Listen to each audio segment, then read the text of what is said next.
News and views ആരംഭിക്കുകയാണ്. ഇന്ന് മാധ്യമങ്ങളുടെ പ്രധാന വാർത്തകളിലൊന്ന് ഫലം വരും മുമ്പേ മോദി ജോലി തുടങ്ങി എന്നുള്ളതാണ്. എക്സിറ്റ് പോൾ ഫലം പ്രവചിച്ച് മോദിയെ വീണ്ടും പ്രധാനമന്ത്രി കസേരയിൽ ഇരുത്തിയ മാധ്യമങ്ങളാണ് മോദി ജോലി തുടങ്ങിയെന്ന് കണ്ടെത്തി പറയുന്നത്. എക്സിറ്റ് പോളുകൾ മോദി മീഡിയ പോളായി മാറിയെന്ന് തിരിച്ചറിഞ്ഞ ഇന്ത്യ മുന്നണി അവയെ തള്ളിക്കളഞ്ഞു. ജനവിധി അറിയാൻ ഇനി മണിക്കൂറുകൾ മാത്രം ബാക്കി. കേരളത്തെക്കുറിച്ചുള്ള പ്രവചനങ്ങളും അത്രയ്ക്കെങ്ങാരും വിശ്വാസത്തിലെടുത്തിട്ടില്ലെന്നാണ് കാണുന്നത്. മോദി തരംഗമില്ലെന്ന തെരഞ്ഞെടുപ്പ് കാലത്തെ ബോധ്യത്തിനും മോദി പ്രഭാവം എന്ന മാധ്യമങ്ങളുടെ കണ്ടുപിടുത്തത്തിനും ഇടയിലാണ് വോട്ടു ചെയ്തവർ. രാജ്യത്തെ കാത്തിരിക്കുന്നത് എന്താണ്? ഇന്നത്തെ ഈ ചർച്ചയിൽ പങ്കെടുക്കുന്നത് advocate K Anilkumar, CPIM, Nijesh Aravind, Congress, K Soman, BJP. Shri Anilkumar, എനിക്ക് തോന്നുന്നു കേരളത്തിൽ നിന്ന് ആരംഭിക്കുന്നതാവും ഉചിതമെന്ന് തോന്നുന്നു. കേരളത്തെ സംബന്ധിച്ച് ഇടതുമുന്നണി വലിയ തോതിൽ പിന്നിൽ പോകും. കഴിഞ്ഞ തവണത്തെ ഒന്നിൽ നിന്ന് ബഹുദൂരം മുന്നോട്ട് പോകും എന്ന് കരുതുന്ന മുന്നണിക്ക് ഏതെങ്കിലും തരത്തിലുള്ള ആശങ്ക പരത്തുന്നതാണോ ഈ എക്സിറ്റ് പോളുകൾ? വിശേഷിച്ച് ഇന്നലെ മനോരമ ന്യൂസിൻ്റെ എക്സിറ്റ് പോൾ കൂടി വന്നു. അപ്പോൾ അതിലാകെ 2 സീറ്റ്, പിന്നെ ഒപ്പത്തിനൊപ്പം എന്ന് 2 സീറ്റിനെ കുറിച്ച് പറയുന്നു. ഇങ്ങനെയൊക്കെയാണ് കണ്ടെത്തൽ. എന്നാൽ UDFൻ്റെ വോട്ട് വിഹിതം, വോട്ട് ഷെയർ കുറയും എന്ന് പറയുന്നു. പക്ഷേ അവർക്ക് നിലവിലുണ്ടായിരുന്ന ആ സീറ്റിൻ്റെ ഒരു മികവാർന്ന 2019 ഒരു ആധിപത്യമുണ്ടല്ലോ, അഡ്വാൻറ്റേജ് ഉണ്ട്, മുൻതൂക്കം. അതിനൊരു കുറവും മനോരമയുടെ എക്സിറ്റ് പോൾ നൽകുന്നില്ല. രാജ്യത്തെ പ്രധാനപ്പെട്ട ഏജൻസികളുടെയും മാധ്യമങ്ങളുടെയും നമ്മുടെ മുമ്പിലുണ്ട്.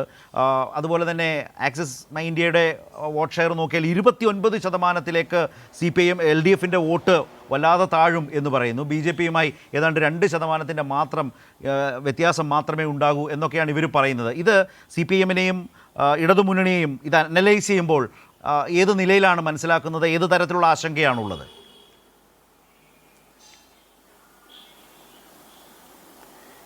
എക്സിറ്റ് പോളുകൾ തയ്യാറാക്കുന്ന ഏജൻസികളെന്ന് പറയുന്നത് സാമ്പത്തിക താല്പര്യങ്ങളുള്ള ഏജൻസികളാണ്. അവർ കൃത്യമായും മൂലധന രാഷ്ട്രീയം കൈകാര്യം ചെയ്യുന്ന മാധ്യമങ്ങളോട് ചേർന്നാണ് എക്സിറ്റ് പോളിൻ്റെ ഫലപ്രഖ്യാപനവും നടത്തുന്നത്. അരവും ചേർന്ന കിന്നരം എന്ന് പറഞ്ഞ പോലെ മൂലധന താല്പര്യങ്ങളുടെ 2 ശക്തികൾ ഒരുമിച്ച് ചേർന്ന് ഷെയർ മാർക്കറ്റുകളെ കൈകാര്യം ചെയ്യാൻ, പൊതുമണ്ഡലത്തിൽ ഭാവി രാഷ്ട്രീയം വികസിപ്പിക്കാൻ ഒക്കെ എക്സിറ്റ് പോളുകൾ ഉപയോഗിക്കുന്നു എന്നുള്ളത് ഇന്ന് പുതുതായി ഉണ്ടായൊരു കാര്യമല്ല. ഞാൻ നമ്മുടെ ഓർമ്മ പുറയിലേക്ക് പോയാൽ ഏഷ്യാനെറ്റ് തന്നെ ഒരു എക്സിറ്റ് പോളിനകത്ത്, ഒരു സർവേക്കകത്താണ് പത്തനംതിട്ട മണ്ഡലത്തിൽ LDF 3-ാം സ്ഥാനത്താണ് എന്ന് പ്രവചിച്ചത്. ഇപ്പോൾ ഡോക്ടർ തോമസ് ഐസക്ക് അവിടെ 3-ാം സ്ഥാനത്താണ് എന്ന് മനോരമ ചാനൽ പ്രചരിപ്പിക്കുമ്പോൾ, അല്ലാണ്ട് 3-ാം സ്ഥാനത്ത് വരുമെന്ന് പ്രചരിപ്പിക്കുമ്പോൾ, 2-ാം സ്ഥാനത്ത് വരുമെന്ന് പ്രചരിപ്പിക്കുമ്പോൾ യഥാർത്ഥത്തിൽ സംഭവിക്കുന്ന എന്താണ്? ഇതേ പത്തനംതിട്ട ഒരു പരീക്ഷണ കേന്ദ്രമായിരുന്നു. എന്താണ് ആ പരീക്ഷണ കേന്ദ്രമായി തീരാൻ കാരണം? ഹിന്ദുത്വ രാഷ്ട്രീയം ശബരിമല മുൻനിർത്തി കഴിഞ്ഞ തെരഞ്ഞെടുപ്പിൽ ഏറ്റവും കൂടുതൽ കടന്നാക്രമണം നടത്തിയ ഒരിടത്ത് അവരുടെ രാഷ്ട്രീയം ചെലവായി എന്ന് ഇവിടുത്തെ വലതുപക്ഷ മാധ്യമങ്ങൾക്ക് കേരളത്തിൻ്റെ പൊതുസമൂഹത്തിൽ ബോധ്യപ്പെടുത്താനാണ് പത്തനംതിട്ടയിൽ ഈ കടന്നാക്രമണം നടത്തുന്നത്. അല്ലാണ്ട് പത്തനംതിട്ടയിൽ ഡോക്ടർ തോമസ് ഐസക്കിനോട് പ്രത്യേക ഒരു വൈരാഗ്യം ഉണ്ടാകില്ല. എന്തുകൊണ്ട് പത്തനംതിട്ടയിൽ വീണ്ടും എന്നാണ് ഞാൻ ഉന്നയിക്കുന്ന ചോദ്യം. അത് പറയണമെങ്കിൽ ബഹുമാനപ്പെട്ട ശരത്ത് പറഞ്ഞ കണക്കിലെ ഒരു പ്രധാനപ്പെട്ട ഇല്ലോജിക്കായിട്ടുള്ള കാര്യം പറയണം. എന്താണ് ലോജിക്കല്ലാത്തൊരു കാര്യം? BJPക്ക് 27% വോട്ട് എന്ന് പറയുന്നത് സംഭവിക്കണമെങ്കിൽ എന്ത് വേണം? മലപ്പുറത്ത് എത്ര ശതമാനം ഷിഫ്റ്റ് വരാം? പൊന്നാനിയിൽ എത്ര ശതമാനം ഷിഫ്റ്റ് വരാം? അതേപോലെ മതന്യൂനപക്ഷങ്ങൾ ദൃഢീകരിക്കപ്പെട്ട സാന്ദ്രീകരിക്കപ്പെട്ട മണ്ഡലങ്ങളിൽ ഷിഫ്റ്റ് കുറവായിരിക്കും. ഇപ്പോൾ ഷിഫ്റ്റ് എവിടെയായിരിക്കും കൂടുതൽ? അപ്പോൾ അതിനർത്ഥം എന്ന് വെച്ചാൽ കേരളമാകെ 27% എന്നല്ല, ചില മണ്ഡലങ്ങളിൽ 35 മേലെ കിടക്കും. അപ്പോൾ അങ്ങനെ വന്നാൽ പിന്നെ എത്ര മണ്ഡലത്തിലാണ് 35 മേലെ കിടന്നാലാണ് ഈ കണക്കൊക്കുക BJPക്ക്? അതുകൊണ്ട് BJPക്ക് 27% എന്ന് പറയുന്നൊരു കണക്കെന്ന് പറയുന്നത് പല മണ്ഡലങ്ങളിലും 2-ാം സ്ഥാനത്തോ 1-ാം സ്ഥാനത്തോ BJP എത്തുന്ന കണക്ക് അവതരിപ്പിക്കാനാണ് ഈ തന്ത്രം. ഇതിലൂടെ എന്താണ് അവർ ആഗ്രഹിക്കുന്നത്? ഇടതുപക്ഷത്തു നിന്നും ഹിന്ദു വിഭാഗത്തിൽപ്പെട്ടവർ BJPയിലേക്ക് ഷിഫ്റ്റ് ചെയ്യുന്നു. ഇതാണ് ആഖ്യാനം. UDFനാകട്ടെ ന്യൂനപക്ഷ കേന്ദ്രീകൃതമായതുകൊണ്ട് അവരെ സംബന്ധിച്ചിടത്തോളം പരിക്കില്ലാതെ നിലനിൽക്കും. ഈ ഒരു ആഖ്യാനം പുതുതായി കേരള രാഷ്ട്രീയത്തിൽ ആരംഭിച്ചതല്ല. ഇത് 2 ദശകമായി കേരളത്തിൽ നിൽക്കുന്ന രാഷ്ട്രീയമാണ്. പക്ഷെ മനസ്സിലാക്കേണ്ട പ്രധാനപ്പെട്ട കാര്യം, ഹിന്ദുജന വിഭാഗങ്ങൾ ഇടതുപക്ഷത്തിൻ്റെ ഭാഗമായത് അവരുടെ ജീവിത സമരത്തിൻ്റെ ഭാഗമായിട്ടല്ലേ? 2, എല്ലാ മാധ്യമങ്ങളിലും പറയുന്ന ആഖ്യാനം എന്താണ്? നിങ്ങൾ പൗരത്വ ഭേദഗതിയെക്കുറിച്ച് കൂടുതൽ സംസാരിച്ചു, അതുകൊണ്ട് ഹിന്ദു വോട്ട് പോയി. നമ്മൾ പൗരത്വ ഭേദഗതിയെക്കുറിച്ച് സംസാരിച്ചത് ഹിന്ദുവിനെതിരായിട്ടല്ല. എവിടെയൊക്കെയാണോ മനുഷ്യൻ മർദ്ദനം അനുഭവിക്കുന്നത്, മർദ്ദിക്കപ്പെടുന്ന മനുഷ്യനോടൊപ്പം നിൽക്കുക എന്ന കമ്മ്യൂണിസ്റ്റ് രാഷ്ട്രീയം കൊണ്ടാണ് പൗരത്വ ഭേദഗതി നിയമത്തിനെതിരായി കമ്മ്യൂണിസ്റ്റ് പാർട്ടി നിലപാടെടുക്കുന്നത്. അത് ന്യൂനപക്ഷ വിഭാഗത്തിൽപ്പെട്ട ആരുടെ എത്ര വോട്ട് എന്ന് കണക്കാക്കിയിട്ടല്ല എന്ന് എല്ലാവർക്കും അറിയാവുന്ന കാര്യമാണ്. അപ്പോൾ നമ്മൾ രാഷ്ട്രീയ നിലപാടുകൾ എടുക്കുമ്പോൾ നിലപാടുകളെ ഇങ്ങനെ വ്യാഖ്യാനിച്ച് ഭാവി രാഷ്ട്രീയം കരുപ്പിടിപ്പിക്കുക. അപ്പോൾ പ്രധാനപ്പെട്ട ഒരു ചോദ്യം ഉയർന്നു വരും. മാധ്യമങ്ങളുടെ വിശ്വാസ്യത അവർക്ക് പ്രധാനമല്ലേ? ഒട്ടും പ്രധാനമല്ല. എന്തുകൊണ്ട്? മാധ്യമങ്ങൾ നിലനിൽക്കുന്നത് കൃത്യമായ രാഷ്ട്രീയ പക്ഷപാതിത്വത്തിൻ്റെ മതബോധ താല്പര്യമുള്ള ഒരു അടിത്തറയിലാണ്. അതുകൊണ്ടോ ഇടതുപക്ഷ വിരുദ്ധമായ ഒരു അടിത്തറയിലെ സ്വീകാര്യതയാണ് ഞങ്ങൾക്ക് വേണ്ടത് എന്ന് തീരുമാനിക്കപ്പെടുന്നവർ ഇടതുപക്ഷത്തിനെതിരായി വാർത്തകൾ ചമയ്ക്കുകയും അവർക്കെതിരായി ആഖ്യാനങ്ങൾ ഉണ്ടാക്കുകയും നാളെ തെരഞ്ഞെടുപ്പിൻ്റെ ഫലം വന്നാൽ പുതിയ ആഖ്യാനങ്ങളുടെ പുറകെ പോവുകയും ചെയ്യും. ഒരു ഉളുപ്പുമില്ല. 33 സീറ്റുകളിൽ LDFനെ പരാജയപ്പെടുത്തി എക്സിറ്റ് പോൾ ഫലം വന്നവർക്ക് പിന്നീട് അതിൻ്റെ പേരിൽ കേരളത്തിലെ സമൂഹത്തോട് എന്തെങ്കിലും നാണം തോന്നിയോ? 4 മന്ത്രിമാർ ഇപ്പോൾ ഇരിക്കുന്നവർ ജയിച്ചിട്ടില്ല. അത് ശൈല ടീച്ചർ മട്ടന്നൂർ ജയിച്ചിട്ടില്ല എന്ന് പറഞ്ഞവർ വടകര ജയിക്കും എന്ന് പറഞ്ഞതിലാണ് അത്ഭുതം. അതുകൊണ്ട് തന്നെ ഒരു എക്സിറ്റ് പോൾ ഫലങ്ങളും പിന്നെ നമ്മൾ കാണേണ്ട കാര്യം, ഒരേ ചാനലിൽ തന്നെ ദേശീയ തലത്തിൽ എക്സിറ്റ് പോൾ നടത്തുമ്പോൾ കേരളത്തെക്കുറിച്ച് പറയുന്ന ഫലത്തിന് നേർ വിപരീതമാണ് മലയാള മനോരമയിൽ അതേ ഏജൻസി തന്നെ ഫലപ്രഖ്യാപനം നടത്തുമ്പോൾ മറ്റൊരു രൂപത്തിൽ വരുന്നത്. ദേശീയ തലത്തിൽ വരുമ്പോൾ കേരളത്തിന് LDFന് 0, LDFന് സീറ്റില്ല, UDFന് BJPക്ക് 3 സീറ്റ് വരെ. അതേസമയം അപ്പുറത്ത് നമ്മൾ കാണാൻ സാധിക്കുന്നത് LDFന് 0 എന്ന് പറഞ്ഞിടത്ത് ഇപ്പോൾ 2+2, 2 ജയിച്ചു കഴിഞ്ഞ് ഇനി 2 വേണേൽ ജയിക്കാം. ഇതൊന്നുമല്ല ജനവിധിയിൽ വരാൻ പോകുന്നത്. അതുകൊണ്ട് തന്നെ കൃത്യമായിട്ട് പറയാൻ ആഗ്രഹിക്കുന്നത്, വരാൻ പോകുന്ന ഭാവി രാഷ്ട്രീയം കരുപ്പിടിപ്പിക്കാൻ വലതുപക്ഷത്തിന് മാധ്യമങ്ങൾ അവരുടെ പിന്തുണയോടുകൂടി തയ്യാറാക്കി കൊടുക്കുന്ന തിരക്കഥയാണ്. നാളത്തെ ഫലം വന്നു കഴിയുമ്പോൾ പുതിയ തിരക്കഥകളുമായി അവർ മുന്നോട്ട് പോകും. അതിൻ്റെ പ്രധാന ലക്ഷ്യം എന്ന് പറയുന്നത് പുരോഗമന വിരുദ്ധമാണ്, ഇടതുപക്ഷ വിരുദ്ധമാണ്, കമ്മ്യൂണിസ്റ്റ് വിരുദ്ധമാണ്. അതിനെ അങ്ങനെ തന്നെ കണ്ടുകൊണ്ട് നാളത്തെ വൈകുന്നേരവും ഇതേ രീതിയിൽ കാണാനാകും എന്ന് തന്നെയാണ് നമ്മൾ കാണുന്നത്. ഇവിടെ നിജേഷ് എന്ത് പറയുന്നു? ഇപ്പോൾ കേരളത്തെ സംബന്ധിച്ച എക്സിറ്റ് പോളുകളുണ്ട്. നാളെ ഇനി മണിക്കൂറുകൾക്കുള്ളിൽ തന്നെ യഥാർത്ഥ ജനവിധി എന്താണെന്നറിയാം എന്നുള്ള ഒരു സാഹചര്യമാണ്. അതുകൊണ്ട് തന്നെ ഈ ഒരു അവസാന അസസ്മെൻറ്റിനെ കുറിച്ച് കൂടിയാണ്. ഇപ്പോൾ UDFൻ്റെ വോട്ട് ഷെയർ കുറയും എന്ന ഗണ്യമായ കുറവ് തന്നെ പറയുന്നുണ്ട് കഴിഞ്ഞ തവണവുമായി ബന്ധപ്പെട്ട്. എന്നാലും 18 സീറ്റ് വരെ കിട്ടാം എന്നും പറയുന്നുണ്ട്. അതുമായി ബന്ധപ്പെടുത്തിയൊക്കെ ആളുകൾക്ക് വലിയ സംശയങ്ങൾ ഈ പറയുന്ന മണ്ഡലങ്ങളെ സംബന്ധിച്ച് തെരഞ്ഞെടുപ്പ് കാലത്ത് ഉന്നയിക്കപ്പെട്ട രാഷ്ട്രീയത്തിൻ്റെ പ്രാധാന്യം, തെരഞ്ഞെടുപ്പിൽ പ്രചാരണത്തിൽ പലപ്പോഴും UDF ഡിഫെൻസീവിലായി പോയ വിഷയങ്ങൾ കേരളത്തിലുണ്ടായിരുന്നു. ഇതെല്ലാം വന്നു. പലപ്പോഴും പല വിഷയങ്ങൾ മാറി മറിഞ്ഞ സാഹചര്യമൊക്കെയുണ്ട്. അപ്പോൾ 2019-ൻ്റെതായ ഒരു സാഹചര്യം തന്നെയല്ല. ഇവിടെ നിങ്ങളുടെ ഏറ്റവും പ്രധാനപ്പെട്ട കാൻഡിഡേറ്റായിട്ടുള്ള സ്ഥാനാർത്ഥിയായിട്ടുള്ള രാഹുൽ ഗാന്ധിയുടെ ഭൂരിപക്ഷം തന്നെ കുറയും എന്ന് കണ്ടെത്തുന്നു, വോട്ട് ഷെയർ കുറയും. ഇതെല്ലാം ഏറ്റവും അവസാനത്തെ ഒരു എക്സിറ്റ് പോളിൽ നിന്ന് പറയുന്നതാണ്. ഇത്തരം എതിരായ ഘടകങ്ങൾ അതിൽ പോലുമുണ്ട്. 18 സീറ്റും കിട്ടുമെന്ന് പറയുമ്പോൾ പോലും എതിരായ ഘടകങ്ങൾ വളരെ പ്രകടമായി കാണാനുണ്ട്. അതുകൊണ്ട് തന്നെ അത്ര വലിയൊരു പ്രതീക്ഷ ഈ എക്സിറ്റ് പോളിൽ ആളുകൾക്ക് ഉണ്ടാകാനിടയില്ലാത്തൊരു സാഹചര്യം നമ്മുടെ നാട്ടിൽ വന്നു ചേരുന്നുണ്ട്. വലിയ പൊരുത്തക്കേടുകൾ ഇതിലാകെയുണ്ട്. ദേശീയതലത്തിൽ പിന്നെ പറയുകയും വേണ്ട.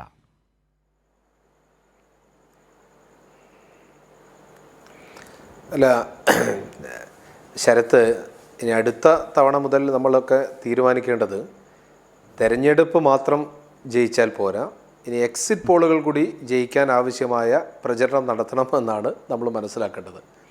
ഇപ്പോൾ തെരഞ്ഞെടുപ്പിന് റിസൾട്ടിനേക്കാൾ വലിയ പ്രചരണവും അല്ലെങ്കിൽ ഒരു കച്ചവടവും ഈ എക്സിറ്റ് പോളിൽ ഉണ്ടാവുന്നു എന്നാണ് നമ്മൾ മനസ്സിലാക്കേണ്ടത്. കാരണം ഈ എക്സിറ്റ് പോളിന് ആളുകൾ വന്നിരിക്കുന്നു, ആ സമയത്തുണ്ടാകുന്ന പരസ്യം അല്ലെങ്കിൽ അതുമായി ബന്ധപ്പെട്ട മറ്റ് കമ്പോളങ്ങളുമായി ബന്ധപ്പെട്ട ഓഹരി വിപണിയുമായി ബന്ധപ്പെട്ട് ഒക്കെ, കാരണം നമുക്കൊക്കെ അറിയാവുന്ന ഒരു വിലപേശൽ ഇതിനകത്ത് നടക്കുന്നുണ്ട് എന്നാണ് നമ്മൾ മനസ്സിലാക്കേണ്ടത്. കാരണം ഓഹരി വിപണിയും എക്സിറ്റ് പോളും തമ്മിലുള്ള ബന്ധം 2 ദിവസം അത് നിലനിർത്താനുള്ളത് എന്നതിനപ്പുറത്തേക്ക് ഇതിനൊരു പ്രാധാന്യവും കൊടുക്കേണ്ടതില്ല എന്നാണ് നമ്മൾക്ക് മനസ്സിലാക്കേണ്ടത്. BJPക്ക് കേരളത്തിൽ 27% വോട്ട് തരുമെന്ന് ആര് പ്രവചിച്ചാലും അത് ശരിയല്ല എന്ന് ഫീൽഡിൽ പണിയെടുത്ത ഏതൊരാൾക്കും അറിയാവുന്നതാണ്. കേരളത്തിനകത്ത് BJP ഒരുപക്ഷെ 2ാം സ്ഥാനത്ത് വരുന്ന ഒരു മണ്ഡലം അല്ലെങ്കിൽ 2 മണ്ഡലം ഉണ്ടായേക്കാം. പരമാവധി മിക്കവാറും അത് തിരുവനന്തപുരത്ത് ഒതുങ്ങും എന്നാണ് നമ്മുടെയൊക്കെ വിശ്വാസം. അതിനപ്പുറത്തേക്ക് BJPക്ക് വോട്ട് ചെയ്യുന്ന ആളുകളുടെ എണ്ണം കേരളത്തിൽ ഇല്ല എന്ന് നമ്മൾക്ക് ഉറപ്പാണ്. പിന്നെ കാസർഗോഡോ അല്ലെങ്കിൽ കണ്ണൂരോ വടകരയോ കോഴിക്കോട്ടോ എവിടെയാണ് BJP ആ തരത്തിലേക്ക് ഉയർന്ന് ഒരു തെരഞ്ഞെടുപ്പ് പ്രചരണ ഘട്ടങ്ങളിൽ ഉയർന്ന് പ്രവർത്തിച്ചത് എന്ന് നമ്മൾക്ക് മനസ്സിലാവുന്നില്ല. അപ്പോൾ അത് പിന്നെ രാഹുൽ ഗാന്ധിയുടെ വോട്ട് കുറയുമ്പോൾ കൂടുമോ എന്നുള്ളത്, രാഹുൽ ഗാന്ധി ജയിക്കും എന്നുള്ളത് നമ്മൾക്ക് എല്ലാവർക്കും അറിയാവുന്ന ഒരു കാര്യമാണ്. പിന്നെ അവിടെ ഒരു എക്സിറ്റ് പോളിൻ്റെ ഒരു കണക്കിൻ്റെ ആവശ്യമില്ല. അത് ശരത്തിന് പറയാം, ഇടതുപക്ഷ ജനാധിപത്യ മുന്നണിക്ക് പറയാം, വയനാട്ടിൽ രാഹുൽ ഗാന്ധി ജയിക്കും. അതൊരു അല്ലെങ്കിൽ പൊന്നാനിയിലോ മലപ്പുറത്തോ എന്തെങ്കിലും രീതിയിൽ മാറ്റമുണ്ടാകില്ല എന്നൊക്കെ നമുക്കറിയാം. കേരളത്തിൽ മത്സരം നടക്കുന്നത് പാർലമെൻറ്റ് തെരഞ്ഞെടുപ്പിൽ ഞങ്ങളുടെ കണക്കിൽ ഒരു 5-6 മണ്ഡലങ്ങളുണ്ട്. അത് ചിലപ്പോൾ എങ്ങോട്ട് വിധി പോകുമെന്നുള്ളത് നമ്മൾക്കിപ്പോൾ നാളെ പറയാൻ പറ്റും. അത് എക്സിറ്റ് പോൾ പറഞ്ഞതുകൊണ്ട് ഇന്ന സ്ഥലത്തേക്ക് പോകും, അല്ലെങ്കിൽ ഇന്ന കമ്മ്യൂണിറ്റി ഇന്നയാൾക്ക് വോട്ട് ചെയ്യുമെന്നൊന്നും പറയുന്നതിൽ യാതൊരു അടിസ്ഥാനവുമില്ല. അപ്പം അഖിലേന്ത്യാ തലത്തിൽ തന്നെ നമ്മൾക്കൊക്കെ അറിയാവുന്നത് കഴിഞ്ഞ തെരഞ്ഞെടുപ്പ് തുടങ്ങിയ കാലഘട്ടം മുതൽ 1ാം ഘട്ടം മുതൽ 7ാം ഘട്ടം വരെയുള്ള വിഷയങ്ങൾ, ആ വിഷയങ്ങളിൽ 1ാം ഘട്ടത്തിൽ മോദിയുടെ ഗ്യാരണ്ടി എന്ന് പറഞ്ഞ് ആരംഭിച്ച 400 സീറ്റ് എന്ന് പറഞ്ഞ് ആരംഭിച്ച BJP പിന്നീട് വിഷയങ്ങൾ പോലും കൈവിട്ടിട്ടല്ലേ മുന്നോട്ട് പോയത്. പിന്നീട് എന്തൊക്കെയാണ് രാജ്യത്തിൻ്റെ പ്രധാനമന്ത്രി, നമ്മൾക്കൊക്കെ അങ്ങേയറ്റം അപമാനം തോന്നുന്ന രീതിയിലല്ലേ രാജ്യത്തിൻ്റെ പ്രധാനമന്ത്രി സംസാരിച്ചത്. എന്തൊക്കെയാണ് സംസാരിച്ചത്? പാകിസ്ഥാനെ പോലെയാണ്, ലീഗിൻ്റെ പ്രകടന പത്രികയാണ്, കോൺഗ്രസിൻ്റെ പ്രകടന പത്രികയെ പറ്റി പറയുന്നു, കെട്ടുതാലി പോലും നിങ്ങൾക്ക് നഷ്ടപ്പെടുമെന്ന് പറയുന്നു, അദാനിയുടെയും അംബാനിയുടെയും പൈസ കൊടുത്ത് കണക്ക് പറയുന്നു, ഗാന്ധിയെ സിനിമ കണ്ടതിന് ശേഷമാണ് അറിയുന്നത്. ആ ഒരു കിളിപോയൊക്കെ മലയാളത്തിൽ പക്ഷേ ഒരു കിളിപോയ അവസ്ഥയിലാണ് രാജ്യത്തിൻ്റെ പ്രധാനമന്ത്രി സംസാരിച്ചത്. ഇതെല്ലാം കഴിഞ്ഞിട്ട് ബീഹാറിൽ, അതുപോലെ തന്നെ കർണാടകയിൽ, മഹാരാഷ്ട്രയിൽ, ഹരിയാനയിൽ ഒക്കെ അതിശക്തമായ സർക്കാർ വിരുദ്ധ സാഹചര്യമുണ്ട് എന്ന് രാഷ്ട്രീയ നിരീക്ഷകർ വിലയിരുത്തിയ സമയത്ത് UPയിലെ ആൾക്കൂട്ട് സമാജ്വാദി പാർട്ടിയുടെയും കോൺഗ്രസിൻ്റെയും രാഹുൽ ഗാന്ധിയുടെയും അഖിലേഷ് യാദവിൻ്റെയും പരിപാടികളിലേക്ക് കടന്നു വരുന്ന ജനക്കൂട്ടത്തെ പറ്റി ചർച്ച ചെയ്യുന്ന സമയത്ത് വാരാണസിയിലെ മോദി പ്രധാനമന്ത്രിയായ വാരാണസിയിലെ മോദി ദത്തെടുത്ത ഗ്രാമത്തിലെ പിന്നോക്കാവസ്ഥയുടെ വിവരങ്ങൾ പുറത്തു വരുന്ന സമയത്ത് ഒരു ട്രെൻഡില്ല എന്ന് കേരളത്തിൽ പറയുന്ന സമയത്ത് നമ്മൾക്കൊക്കെ അറിയാം, കഴിഞ്ഞ തവണ വയനാട്ടിൽ നോമിനേഷൻ കൊടുക്കാൻ വന്നപ്പോൾ ഉയർത്തിയ മുസ്ലിം ലീഗിൻ്റെ പതാകയായിരുന്നു തെരഞ്ഞെടുപ്പ് കഴിയുന്നത് വരെ ചർച്ച. ഉത്തരേന്ത്യയിൽ അത് തന്നെയായിരുന്നു പാകിസ്ഥാൻ്റെ പതാക. ഇത്തവണ അങ്ങനെ ഏതെങ്കിലും ഒരു തെരഞ്ഞെടുപ്പ് വിഷയം ഉയർത്തിക്കൊണ്ടുവരാൻ സാധിച്ചോ? പുൽവാമയും ബാലാക്കോട്ടുമില്ല, ദേശീയ വികാരങ്ങളില്ല. ഗുജറാത്തിൽ പോലും രജപുത്ര വിഷയങ്ങൾ അവിടെ തിരിച്ചടിയാകുന്നു. രാജസ്ഥാനിൽ സീറ്റ് നഷ്ടപ്പെടുമെന്ന് BJP തന്നെ പറയുന്നു. മഹാരാഷ്ട്രയിൽ മുന്നോട്ട് പോകില്ല എന്ന് പറയുന്നു. നിതീഷ് കുമാറിനെ കൂട്ടിയത് അബദ്ധമാണ് എന്ന് പറയുന്നു. കർണാടകയിൽ വലിയ മോശമായ അവസ്ഥയാണ് എന്ന് പറയുന്നു. ഹരിയാനയിലെ സ്ഥാനാർത്ഥികൾക്ക് പ്രചരണം നടത്താൻ പോലീസിന്റെ അകമ്പടി വേണ്ടി വന്നു. സിറ്റിംഗ് MP-മാർക്ക് പ്രചരണം നടത്താൻ പോലീസിന്റെ അകമ്പടി വേണ്ടി പല സ്ഥലത്തും BJP സ്ഥാനാർത്ഥികളെ അടിച്ചോടിക്കുന്ന സാഹചര്യമുണ്ടായി. കേജ്രിവാളിന്റെ വരവ് വലിയ ഊർജം നൽകി. ബോംബെയിലെ 2 വലിയ സമ്മേളനങ്ങൾ, ഭാരത് ജോഡോ യാത്രയുടെ സമാപന സമ്മേളനവും കേജ്രിവാൾ വന്ന സമ്മേളനവും, ബോംബെയിലെ ശിവജി പാർക്ക് ബാൽ താക്കറെയുടെ ദസറ ആഘോഷത്തിന് ശേഷം നിറഞ്ഞ 2 അവസരങ്ങളാണ് എന്ന് മാധ്യമങ്ങൾ വിലയിരുത്തി. ഇങ്ങനെയൊക്കെ വലിയൊരു മുന്നേറ്റം ഇന്ത്യ രാജ്യത്ത് ഉണ്ടായിക്കൊണ്ടിരിക്കുന്ന സമയത്ത് ഒരു എക്സിറ്റ് പോൾ വന്നിട്ട് എല്ലാ എക്സിറ്റ് പോളിലും BJPക്ക് സീറ്റ് കിട്ടും എന്ന് പറഞ്ഞാൽ രാഷ്ട്രീയ ഇന്ത്യയിൽ സഞ്ചരിച്ച ഒരാൾക്കും അത് മനസ്സിലാവാത്ത തരംഗമാണ്. അങ്ങനെ ഒരു തരംഗം ഉണ്ടായിട്ടില്ല. രാമക്ഷേത്രം പോലും വിഷയമല്ലാതിരുന്ന ഒരു തെരഞ്ഞെടുപ്പിൽ, രാമക്ഷേത്രം പോലും BJP പോലും പറയാത്ത ഒരു തെരഞ്ഞെടുപ്പിൽ ഇങ്ങനെ ഒരു എക്സിറ്റ് പോൾ വരുന്നു. അത് കേരളത്തിന്റെ അവസ്ഥയാണെങ്കിലും ശരി, അത് തെറ്റാണ് എന്നും അത് ഒരു തരത്തിലുള്ള ശാസ്ത്രീയ അടിത്തറയും ഇല്ലാത്തതാണ് എന്നും തന്നെയാണ് ചേനൽ നടത്തിയാലും അത് തെറ്റാണ് എന്ന്. അതായത് ഇന്ത്യ മുന്നണി പൊതുവിൽ ഇതിനെ വിശേഷിപ്പിക്കുന്നത് മോഡി മീഡിയ പോൾ എന്നാണ്. ഇപ്പോൾ നിജേഷ് പറഞ്ഞത് വെച്ചും ശ്രീനിൽകുമാർ പറഞ്ഞത് വെച്ചും 2019 എക്സിറ്റ് പോളിൻ്റെ പകർത്തിയെഴുത്താണോ 2024 ഇവരൊക്കെ ചെയ്തത് എന്നൊരു ചോദ്യമാണ് അതിൽ അടങ്ങിയിട്ടുള്ളത്. ഇനി കേരളത്തിലേക്ക് വന്നാൽ തന്നെ നോക്കാം. കേരളത്തിൽ ഇതെല്ലാം പറയുമ്പോഴും BJPക്ക് ഏറ്റവും ഒടുവിൽ വരുമ്പോൾ, ഏറ്റവും ഒടുവിലത്തെ സർവേ എന്ന് ഞാൻ പറയുമ്പോൾ എന്താണെന്ന് ഊഹിക്കുന്നത് താങ്കൾക്കറിയാമല്ലോ. അതിൽ പോലും BJP അക്കൗണ്ട് തുറക്കുമെന്ന് അവർക്ക് പോലും ആത്മവിശ്വാസമില്ല. 2019 ഇതുപോലെ BJPയുടെ കോളത്തിൽ 1 മുതൽ 3 വരെ അല്ലെങ്കിൽ പരമാവധി 2 വരെ എന്നൊരു മര്യാദയുടെ സ്വഭാവത്തിൽ കേരളത്തിലെ ലോക്സഭാ സീറ്റിൻ്റെ എണ്ണത്തിൽ നിങ്ങളുടെ കോളവും പൂരിപ്പിച്ച് ഈ സർവേകൾ ഇട്ടിട്ടുണ്ട് ഇതിനു മുമ്പും. തമിഴ്നാട്ടിൻ്റെ കാര്യത്തിലും അതുതന്നെയാണ്. എങ്ങനെയാണ് നിങ്ങൾക്ക് രാജ്യത്ത് സീറ്റ് കിട്ടില്ല എന്ന് എഴുതി പോവുക എന്ന നിലയിൽ അലട്ടുന്ന മാധ്യമങ്ങൾ ആ രീതിയിൽ BJP-യുടെ കോളം പൂജ്യമായി ഇടണ്ട എന്ന് വിചാരിക്കുന്നിടത്ത് ഇങ്ങനെ ഇട്ടു പോകുന്നതാണോ എന്ന് ആളുകൾക്ക് സംശയം തോന്നുന്നു. കാരണം നിരന്തരം ഇത് പറയുന്നുണ്ട്, പക്ഷേ സീറ്റ് മാത്രം ഇല്ല. നമ്മുടെ നിയമസഭാ എടുത്താലും ഇതായിരുന്നു സ്ഥിതി. അപ്പോൾ യാഥാർത്ഥ്യവും ഈ പറയുന്നത് തമ്മിൽ വലിയ വ്യത്യാസമുണ്ട് എന്ന അവസ്ഥയിലല്ലേ നമ്മളൊക്കെ ജീവിക്കുന്നത് ശ്രീ സോമൻ? അത് BJP-ക്ക് 14-ലും 19-ലും ഉണ്ടായിരുന്നതിനേക്കാൾ അധികം തിരിച്ചറിയാൻ പോകുന്നൊരു ദിവസത്തിലേക്കാണോ നാളെ നേരം വെളുക്കുന്നത്?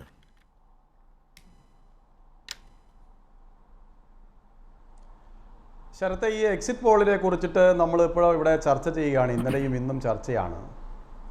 അങ്ങൊരു മാധ്യമ പ്രവർത്തകനെന്ന നിലയിൽ മാധ്യമങ്ങൾ നടത്തിയിട്ടുള്ള ഈ അഭിപ്രായ സർവേ, അവർ പുറത്തുവിട്ടിട്ടുള്ള ഈ സർവേയെ സംബന്ധിച്ച് നിജേഷും ശ്രീ അനിൽകുമാറും ഒക്കെ വിമർശിക്കട്ടെ, പരിഹസിക്കട്ടെ, അത് മോദി മീഡിയ ആണെന്ന് പറയട്ടെ.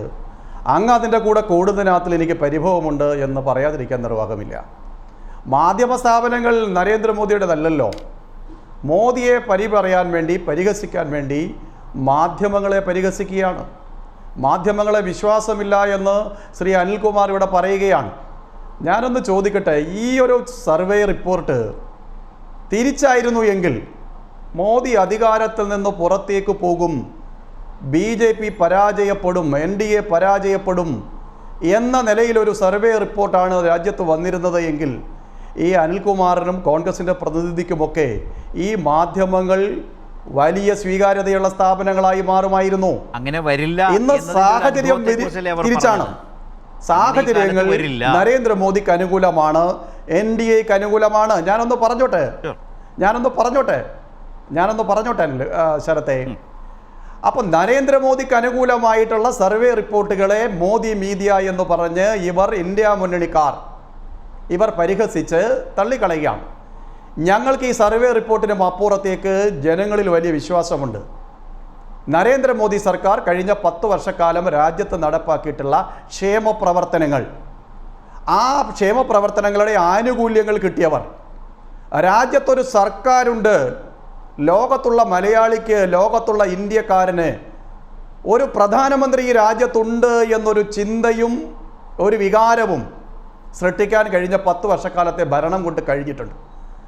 അതിൻ്റെ ആനുകൂല്യം ലഭിച്ച ആളുകൾ ആത്മാർത്ഥതയോടെ ക്യൂ നിന്ന് നരേന്ദ്രമോദിക്ക് അനുകൂലമായി, NDAക്ക് അനുകൂലമായി രാജ്യത്താകെ വോട്ട് ചെയ്തിട്ടുണ്ടെന്നുള്ളതിൻ്റെ ഏറ്റവും വലിയ സൂചനയാണല്ലോ ഇന്നലെ അരുണാചലിൽ നിന്ന് വന്നത്.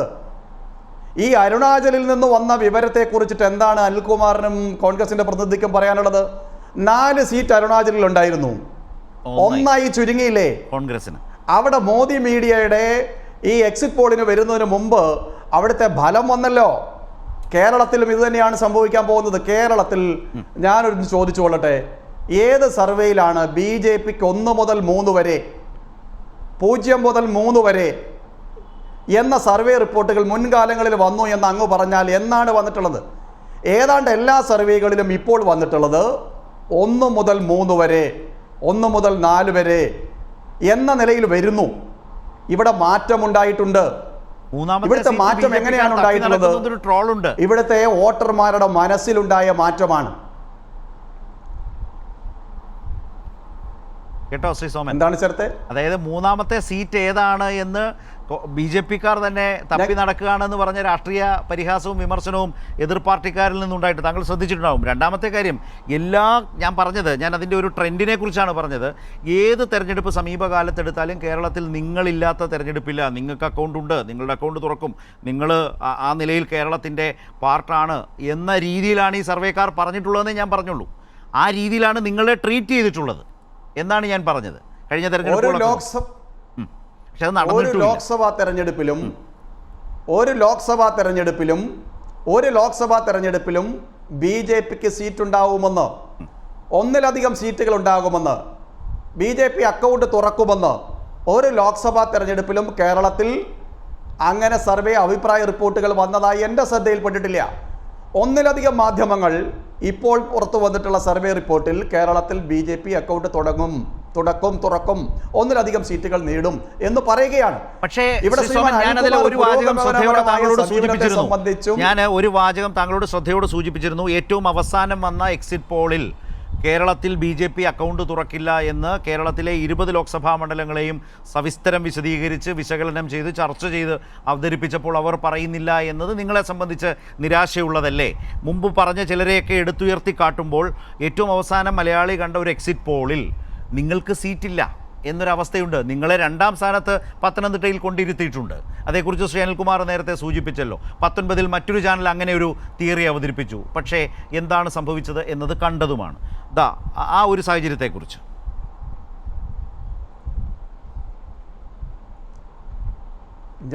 എനിക്ക് ഈ എക്സിറ്റ് പോളുകൾക്കും അപ്പുറത്തേക്ക് BJPക്ക് NDAക്ക് കേരളത്തിൽ വലിയ മുന്നേറ്റത്തിൻ്റെ സാഹചര്യമുണ്ട് എന്ന് ഞങ്ങൾ പറയുന്നത് എക്സിറ്റ് പോളുകളെ ആശ്രയിച്ചല്ല, മറിച്ച് ഞങ്ങൾ നടത്തിയിട്ടുള്ള പ്രവർത്തനങ്ങളെ സംബന്ധിച്ചാണ്. തെരഞ്ഞെടുപ്പിന് ശേഷം ഞങ്ങൾ നടത്തിയിട്ടുള്ള അവലോകനത്തിൻ്റെ പശ്ചാത്തലത്തിലാണ്. ഇവിടെ ഇടതുപക്ഷത്തും കോൺഗ്രസും പരമ്പരാഗതമായി നേടിക്കൊണ്ടിരുന്ന വോട്ടുകളിൽ വലിയ വിള്ളൽ വീഴ്ത്താൻ ഞങ്ങൾക്ക് കഴിഞ്ഞിട്ടുണ്ട്. ഞാൻ ഈ ചർച്ചയിൽ പങ്കെടുക്കുന്നത് ആലപ്പുഴയിൽ ഇരുന്നു കൊണ്ടാണ്. ആലപ്പുഴയിലാണല്ലോ കഴിഞ്ഞ തവണ ഇടതുപക്ഷ ജനാധിപത്യ മുന്നണിക്ക് ഒരേ ഒരാളുണ്ടായിരുന്നത്, കനലൊരു തരി. അവിടെ BJP 1,88,000 വോട്ടുകൾ നേടിയ പശ്ചാത്തലത്തിൽ നിന്ന് ഈ തവണ ആലപ്പുഴ ലോക്സഭാ മണ്ഡലത്തുണ്ടാകുന്ന മാറ്റത്തെ സംബന്ധിച്ച് ശ്രീമാൻ അനിൽകുമാറും കോൺഗ്രസിൻ്റെ പ്രതിനിധിയും അഭിപ്രായങ്ങൾ പറയുമ്പോൾ പരമ്പരാഗതമായി CPMന് കിട്ടിക്കൊണ്ടിരുന്ന, പരമ്പരാഗതമായി കോൺഗ്രസിന് കിട്ടിക്കൊണ്ടിരുന്ന വോട്ടുകളിൽ വലിയ വിള്ളൽ വീഴ്ത്തിക്കൊണ്ട് അത്ഭുതകരമായ മുന്നേറ്റത്തിന് ഈ ആലപ്പുഴ ലോക്സഭാ മണ്ഡലം സാക്ഷിയാകാൻ പോവുകയാണ് അനുകൂലമായിട്ട്. ആ സാഹചര്യം ഉണ്ടായത്, ഞാൻ പറഞ്ഞ് അവസാനിപ്പിച്ചോട്ടെ, ആ സാഹചര്യം ഉണ്ടായത് നരേന്ദ്രമോദി സർക്കാർ നടപ്പാക്കിയിട്ടുള്ള ക്ഷേമ പദ്ധതികൾ, കിസാൻ സമ്മാൻ നിധി കോട്ട് ചെയ്ത നേരത്തെ പറഞ്ഞു, തുടക്കവും അതാണ് പറഞ്ഞു. പ്ലീസ്, ഞാൻ താങ്കളിലേക്ക് വരാം. ഞാൻ തീർച്ചയായിട്ടും ആ മാറ്റത്തെയാണ് ഞങ്ങൾക്ക് വിശ്വാസം ജനങ്ങളിലാണ്. അനിൽകുമാർ അദ്ദേഹം ആലപ്പുഴ ഉദാഹരിച്ചുകൊണ്ട് സംസാരിച്ചു. ഇവിടെ അക്കൗണ്ട് തുറന്ന് ഒന്നിലധികം സീറ്റുകളിലേക്ക് BJPക്ക് ഇത്തവണ പോകാനാകും. കെ സുരേന്ദ്രൻ പറഞ്ഞത് 5 സീറ്റാണ്. ഈ എക്സിറ്റ് പോളിനുമൊക്കെ അപ്പുറമാണ് അദ്ദേഹത്തിൻ്റെ ഒരു സ്വപ്നം ഇപ്പോൾ, അല്ലെങ്കിൽ അദ്ദേഹത്തിൻ്റെ ഒരു വിശ്വാസം നിൽക്കുന്നത്. 5 സീറ്റാണ് അദ്ദേഹം പറയുന്നത്. ഇപ്പോൾ ആലപ്പുഴയെക്കുറിച്ച് പറഞ്ഞത് ഒരു ഗൗരവമായ BJPയുടെ BJP കാണുന്നത് എങ്ങനെയാണ്, പ്രതീക്ഷിക്കുന്നത് എന്താണ്, എന്തൊക്കെ തരത്തിൽ ഒരു മണ്ഡലത്തിൽ ഇടപെടാൻ കഴിഞ്ഞിട്ടുണ്ട് എന്നതിനെ സംബന്ധിച്ച് അവരുടെ ആത്മവിശ്വാസത്തെയാണ് പ്രകടിപ്പിക്കുന്നത് എങ്കിൽ അത് കരുതിയിരിക്കേണ്ടതാണോ? അത് കേരളം പോലൊരു രാഷ്ട്രീയ മണ്ഡലത്തിൽ വളരെ ജാഗ്രതയോടെ ശ്രദ്ധിക്കേണ്ട ഒരു ആത്മവിശ്വാസമാണോ ഇപ്പോൾ സോമൻ പ്രകടിപ്പിച്ചത്?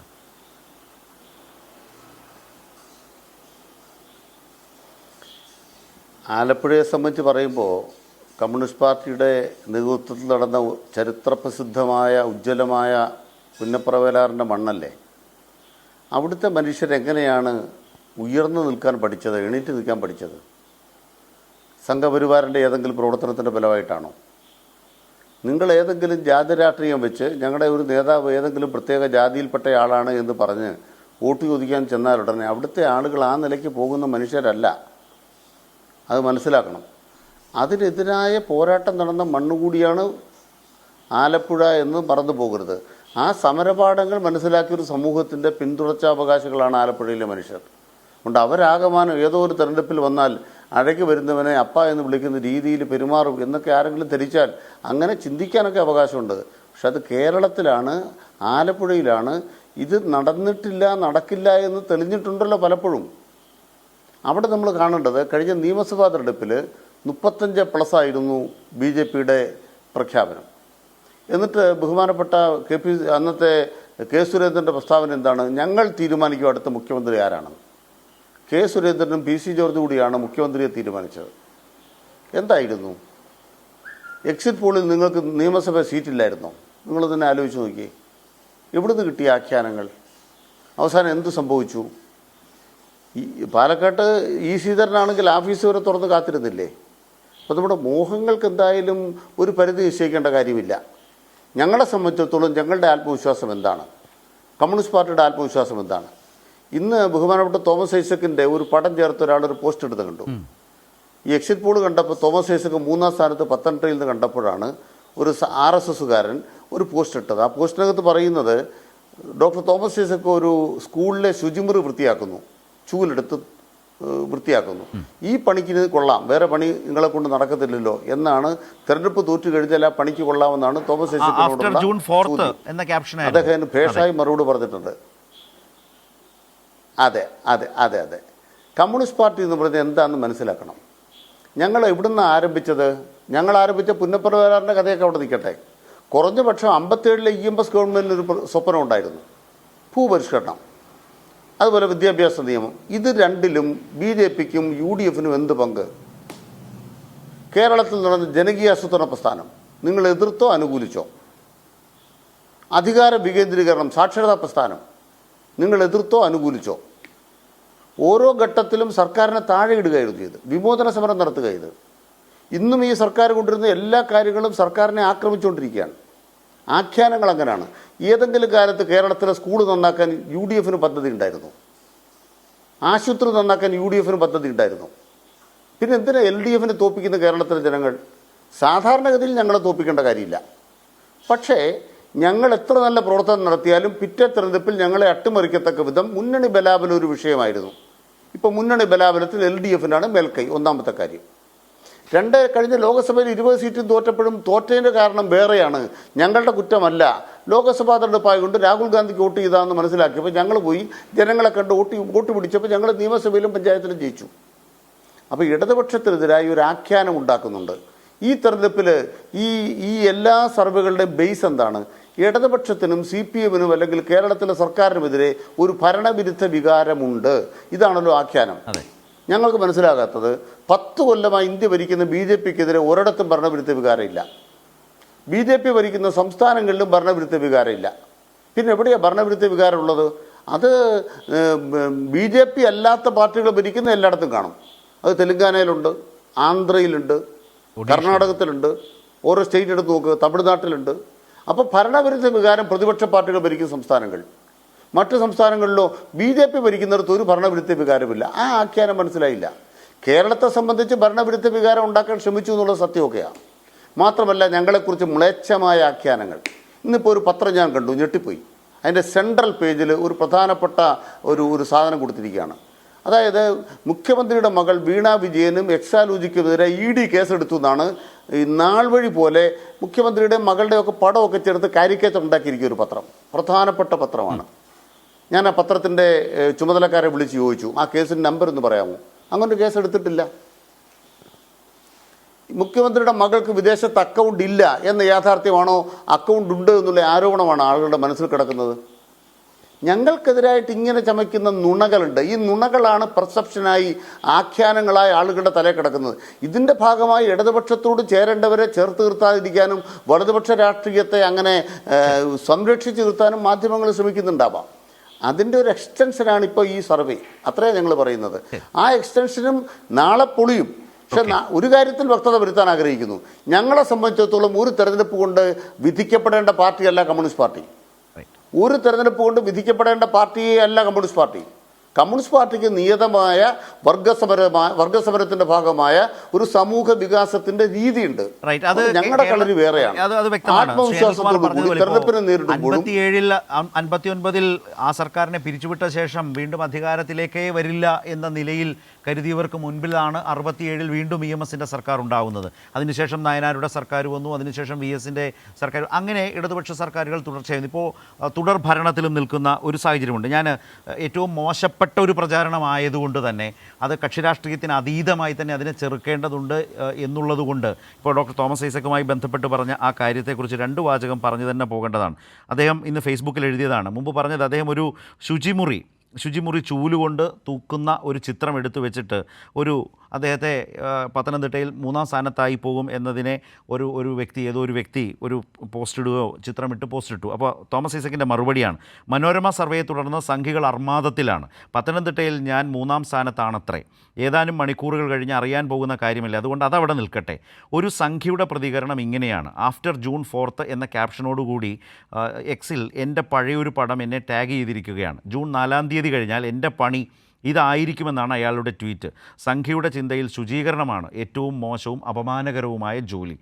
എക്സിൽ എൻ്റെ മറുപടി ഇതായിരുന്നു: ഇനി MP ആയാലും ഇല്ലെങ്കിലും ഞാൻ കേരളത്തിൻ്റെ ശുചിത്വ പ്രസ്ഥാനത്തിൽ പ്രവർത്തകനായി ഉണ്ടാകും.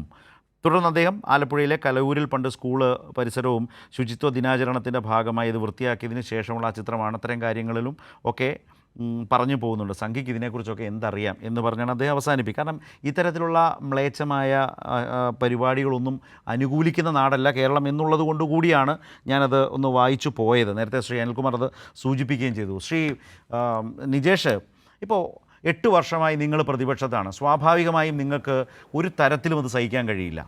അതുകൊണ്ട് തന്നെ ഒരു ശക്തമായ വിരുദ്ധ മനോഭാവം നിങ്ങൾക്ക് രൂപപ്പെടും. അത് മുഖ്യമന്ത്രിക്ക് നേരെയാണ് ഏറ്റവും അധികം രൂപപ്പെടുക. അതൊരു പിണറായി വിരുദ്ധതയായി കോൺഗ്രസിൽ വന്നിട്ടുണ്ട്. ഈ സമൂഹ മാധ്യമ ശക്തി ഉപയോഗിച്ച് ആ പിണറായി വിരുദ്ധതയെ പരമാവധി ആളി കത്തിച്ചിട്ടുമുണ്ട്. BJPയിലും സമാനമായ പിണറായി വിരുദ്ധതയുടെ ഈ വിദ്വേഷം ഇങ്ങനെ നുരഞ്ഞു പൊന്തുന്ന വീഡിയോകളൊക്കെ കാണാം. രാഷ്ട്രീയത്തിനപ്പുറം കൂടിയാണ് ഞാനത് പറയുന്നത്.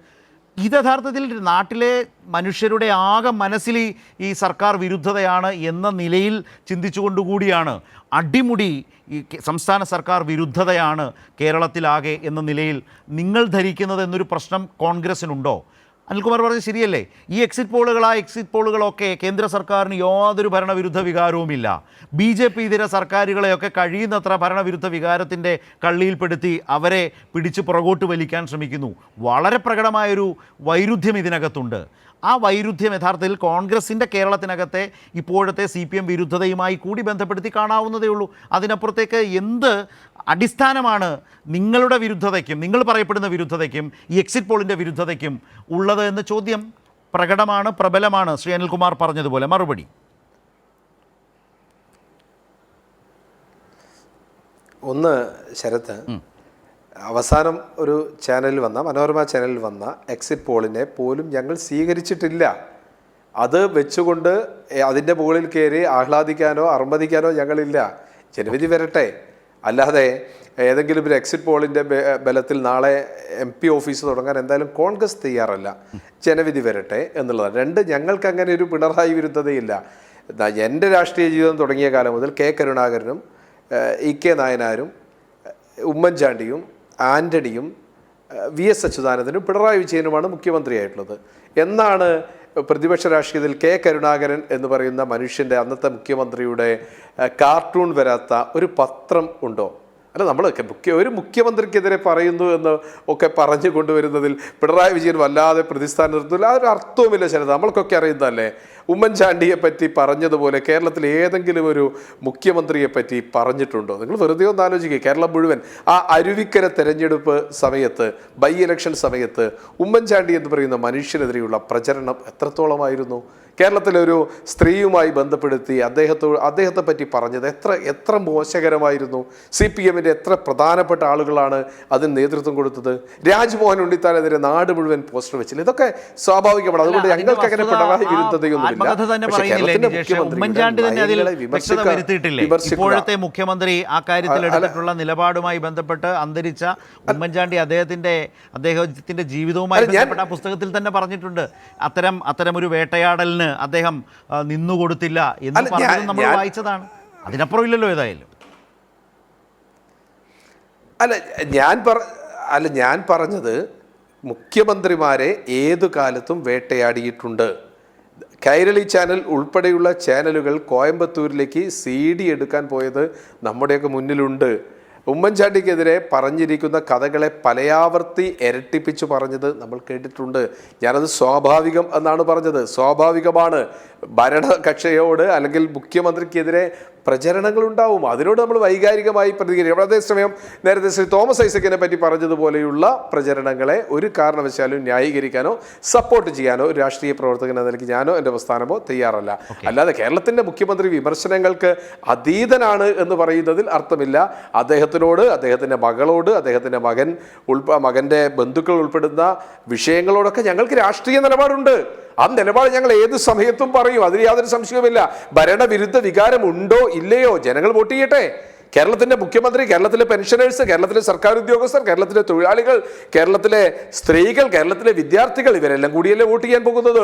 അവർ വോട്ട് ചെയ്യുന്ന സമയത്ത് നേരത്തെ ശ്രീ അനിൽകുമാർ പറഞ്ഞല്ലോ, കഴിഞ്ഞ തെരഞ്ഞെടുപ്പിൽ ഒരു തെറ്റുപറ്റി, ഞങ്ങളത് പറഞ്ഞു, ബോധ്യപ്പെടുത്തി, ഞങ്ങൾ തിരിച്ചു വന്നു. അങ്ങനെയാണെങ്കിൽ ആ തിരിച്ചു വന്ന ബോധ്യപ്പെടുത്തിയ ആളുകൾക്ക് ബോധ്യപ്പെടുത്താവുന്ന വിഷയങ്ങളല്ലേ ഉള്ളൂ. UDF കൊണ്ടുവന്ന പ്രചരണം, ഞങ്ങൾ ഒരു കാര്യത്തിൽ ഉറപ്പാണ്, ഞങ്ങൾ പിണറായി വിജയന്റെ ഭരണത്തിനെതിരെ പ്രചരണം നടത്തിയിട്ടുണ്ട്. അതിനേക്കാൾ ശക്തമായി നരേന്ദ്രമോദിക്കെതിരെ പ്രചരണം നടത്തിയിട്ടുണ്ട്. പറഞ്ഞിട്ടുണ്ട്.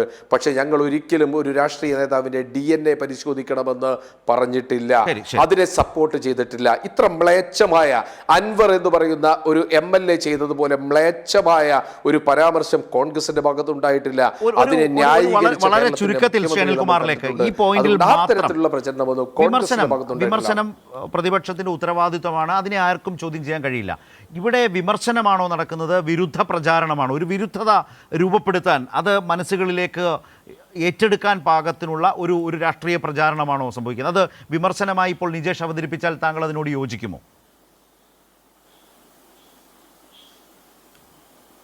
അങ്ങയുടെ ബാലഗോപാലിനെ മാത്രം എണ്ണ തേപ്പിച്ചാൽ പോരെന്ന് പറഞ്ഞ ആരായിരുന്നു? കേരളത്തിലെ CPM-ൻ്റെ ഭാഗത്താണോ കെ കരുണാകരനെതിരെ? കെ കരുണാകരൻ്റെ കൂടെ ഇലയിൽ ഇഡ്ഡലി അങ്ങപ്പുറത്തെ ഇല ഇരുന്ന് കഴിച്ചുകൊണ്ടിരുന്ന, ഒരേ ഇലയിൽ ഇഡ്ഡലി കഴിച്ചുകൊണ്ടിരുന്ന ആളുകൾ കേരളം മുഴുവൻ കരുണാകരനെതിരെ പറഞ്ഞു കിടന്നത് CPM-ൻ്റെ ആവശ്യമായിരുന്നു.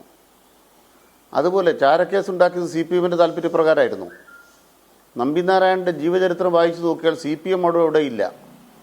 പക്ഷേ സമൂഹത്തിൽ ഉയർന്നു വരുന്ന പ്രശ്നങ്ങളിൽ ഞങ്ങൾ പ്രതികരിച്ചിട്ടുമുണ്ട്, തർക്കം ഒന്നുമില്ല. പിന്നെ ബഹുമാനായി ഉമ്മൻചാണ്ടിയായി ബന്ധപ്പെട്ട് വന്ന വിഷയങ്ങളിലോ ജിക്കുവിനെയും ജോപ്പനെയും ഞങ്ങൾ സൃഷ്ടിച്ചതാണോ? ഈ പറയുന്ന വനിതയുമായിട്ടുള്ള ഫോൺ കോൾ രജിസ്റ്റർ ഈ നാട്ടിൽ പുറത്തുവിട്ടത് പോലീസല്ലേ?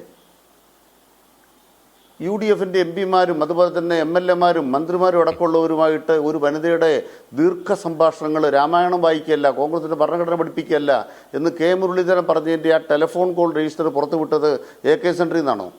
തിരുവഞ്ചൂർ രാധാകൃഷ്ണൻ്റെ പോലീസല്ലായിരുന്നു? അത് വന്നാൽ പിന്നെ ഞങ്ങൾ വെറുതെ ഇരിക്കുമോ?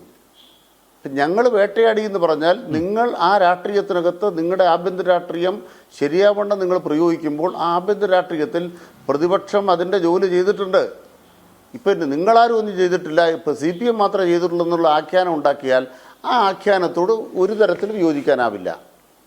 ഇനി ബഹുമാനപ്പെട്ട VM സുധീരൻ, കേരള നിയമസഭാ സ്പീക്കറുടെ മുന്നിൽ ചെന്നിട്ട് സ്പീക്കറുടെ ചെവിയിൽ അസഭ്യം വിളിച്ച കാര്യം ഓർക്കുന്നുണ്ടോ? ഞങ്ങൾ ഉണ്ടാക്കിയതാ? ഇതായിരുന്നു കോൺഗ്രസ്, ഈ അശ്ലീലമായിരുന്നു കോൺഗ്രസ്. ഇനി അതിന് ബദലായിട്ട് ഏതെങ്കിലും കാർട്ടൂണാണോ? മുഖ്യമന്ത്രിയുടെ മകളുടെ പേരിൽ ഒരു ED കേസെടുത്തു എന്ന് പറയുന്നത് കാർട്ടൂണാണോ? ഇന്നത്തെ പ്രധാനപ്പെട്ട ഒരു പത്രത്തിൻ്റെ സെൻട്രൽ പേജിൽ മുഖ്യമന്ത്രിയുടെ പടം, മകളുടെ പടം ഒരു കാരിക്കേച്ചറായിട്ട് ചെയ്തിട്ട് ഇന്ന തീയതിയിൽ കേസെടുത്തു എന്നൊരു പത്രം കാർട്ടൂണല്ല ആഖ്യാനം വരച്ച് കാണിച്ചിരിക്കുകയാണ്. സെൻട്രൽ സ്പ്രെഡിലാണ്. അത് ശരിയാണോ? ശിവശങ്കറിന് കാറ്റാടിപ്പാടം ഇല്ലല്ലോ, അതെങ്ങനെ തലക്കെട്ടായി? EP ജയരാജൻ്റെ ഭാര്യ കണ്ണൂർ ബാങ്കിൽ പോയി ഒരു ശകലം സ്വർണ്ണം എടുക്കുമ്പോൾ അതെങ്ങനെ വാർത്തയാവും? EP ജയരാജൻ്റെ ഭാര്യയുടെ തല വെട്ടിയിട്ട് വേറൊരു സ്ത്രീയുടെ തല വെട്ടുമ്പോൾ അത് ഷെയർ ചെയ്യുന്ന കോൺഗ്രസ് എന്തിനായാ പറയണത്? ഇനി ഈ ചർച്ചയിൽ അവസാനമായിട്ട് ഞാൻ ചോദിക്കുക, നിങ്ങൾക്ക് വിമർശിക്കാൻ അവകാശമുണ്ട്. മുഖ്യമന്ത്രിയുടെ മകൾക്ക് വിദേശത്ത് അക്കൗണ്ടുണ്ടോ? പ്രതിപക്ഷ നേതാവ് ഞെട്ടിയിട്ട് പിന്നെ ജീവിച്ചിരിപ്പുണ്ടോയെന്ന് അറിയത്തില്ല. സതീശൻ ജീവിച്ചിരിപ്പുണ്ടോ എന്ന് മറുപടി പറയണം. അദ്ദേഹം ഞെട്ടിയിട്ട് വീട്ടിൽ പോയ ആളാണ്. ഷോൺ ജോർജ് പറയുന്നു പ്രതിപക്ഷ നേതാവ് ഞെട്ടുന്നു. നിങ്ങൾ ഞെട്ടിക്കോ? പക്ഷേ ആ അക്കൗണ്ട് ഒന്ന് കാണിക്കണം. മുഖ്യമന്ത്രിയുടെ മകൾക്ക് വിദേശത്ത് അക്കൗണ്ട് ഇല്ല. ലാവലിൻ കമ്പനിയുടെ പൈസയും PWDയുടെ പൈസയും ഒരക്കൗണ്ടിലും നമ്മുടെ അറിവിൽ ചെന്നിട്ടില്ല. ഇല്ലാത്ത പണം ചെന്നുവെന്നും ഇല്ലാത്ത അക്കൗണ്ടിൽ പണം ചെന്നുവെന്നും ഒരാഖ്യാനം ഉണ്ടാക്കിയിട്ട് ഞെട്ടിയിട്ട് പോയ പ്രതിപക്ഷ നേതാവും മാധ്യമങ്ങളും വീണ്ടും വീണ്ടും നുണ പറയുന്നു. ആ നുണ പറയുന്നതും നിങ്ങൾ ഈ പറയുന്ന വിഷയങ്ങളിലുള്ള പ്രതികരണവും ചേർത്ത് വെച്ച് വായിക്കണോ?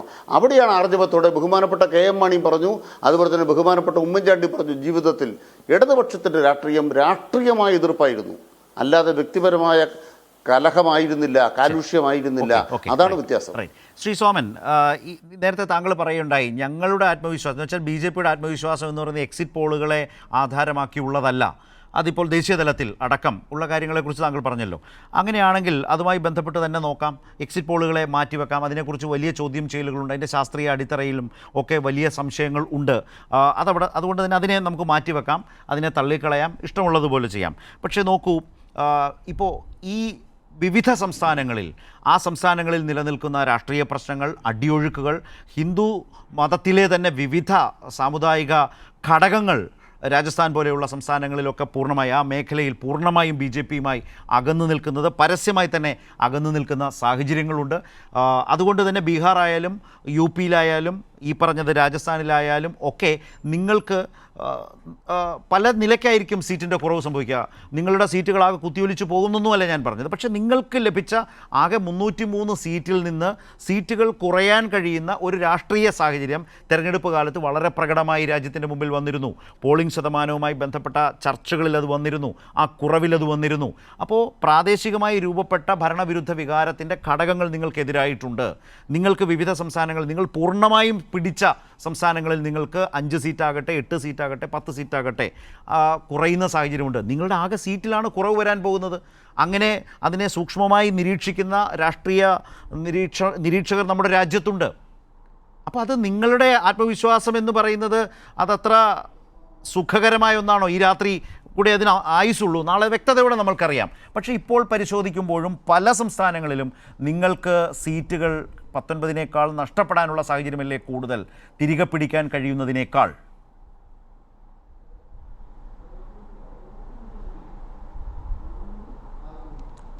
ശരത്ത്, ഈ ചർച്ചയിൽ ഇന്ത്യ മുന്നണിയിൽപ്പെട്ട 2 നേതാക്കന്മാർ പങ്കെടുത്തുകൊണ്ട് അവർ ഉന്നയിച്ച ആരോപണ പ്രത്യാരോപണങ്ങളുടെ വിശദാംശങ്ങളെ സംബന്ധിച്ച് ഇവിടെ സൂചിപ്പിച്ചത് നാം ശ്രദ്ധിക്കേണ്ടതായിട്ടുണ്ട്. ഇത് പ്രേക്ഷകരിത് കാണുന്നുണ്ട്. ആ ഒരു സാഹചര്യമാണ് കേരളത്തിലെ സംബന്ധിച്ചും NDAക്ക് BJPക്ക് പ്രതീക്ഷ നൽകുന്നത്.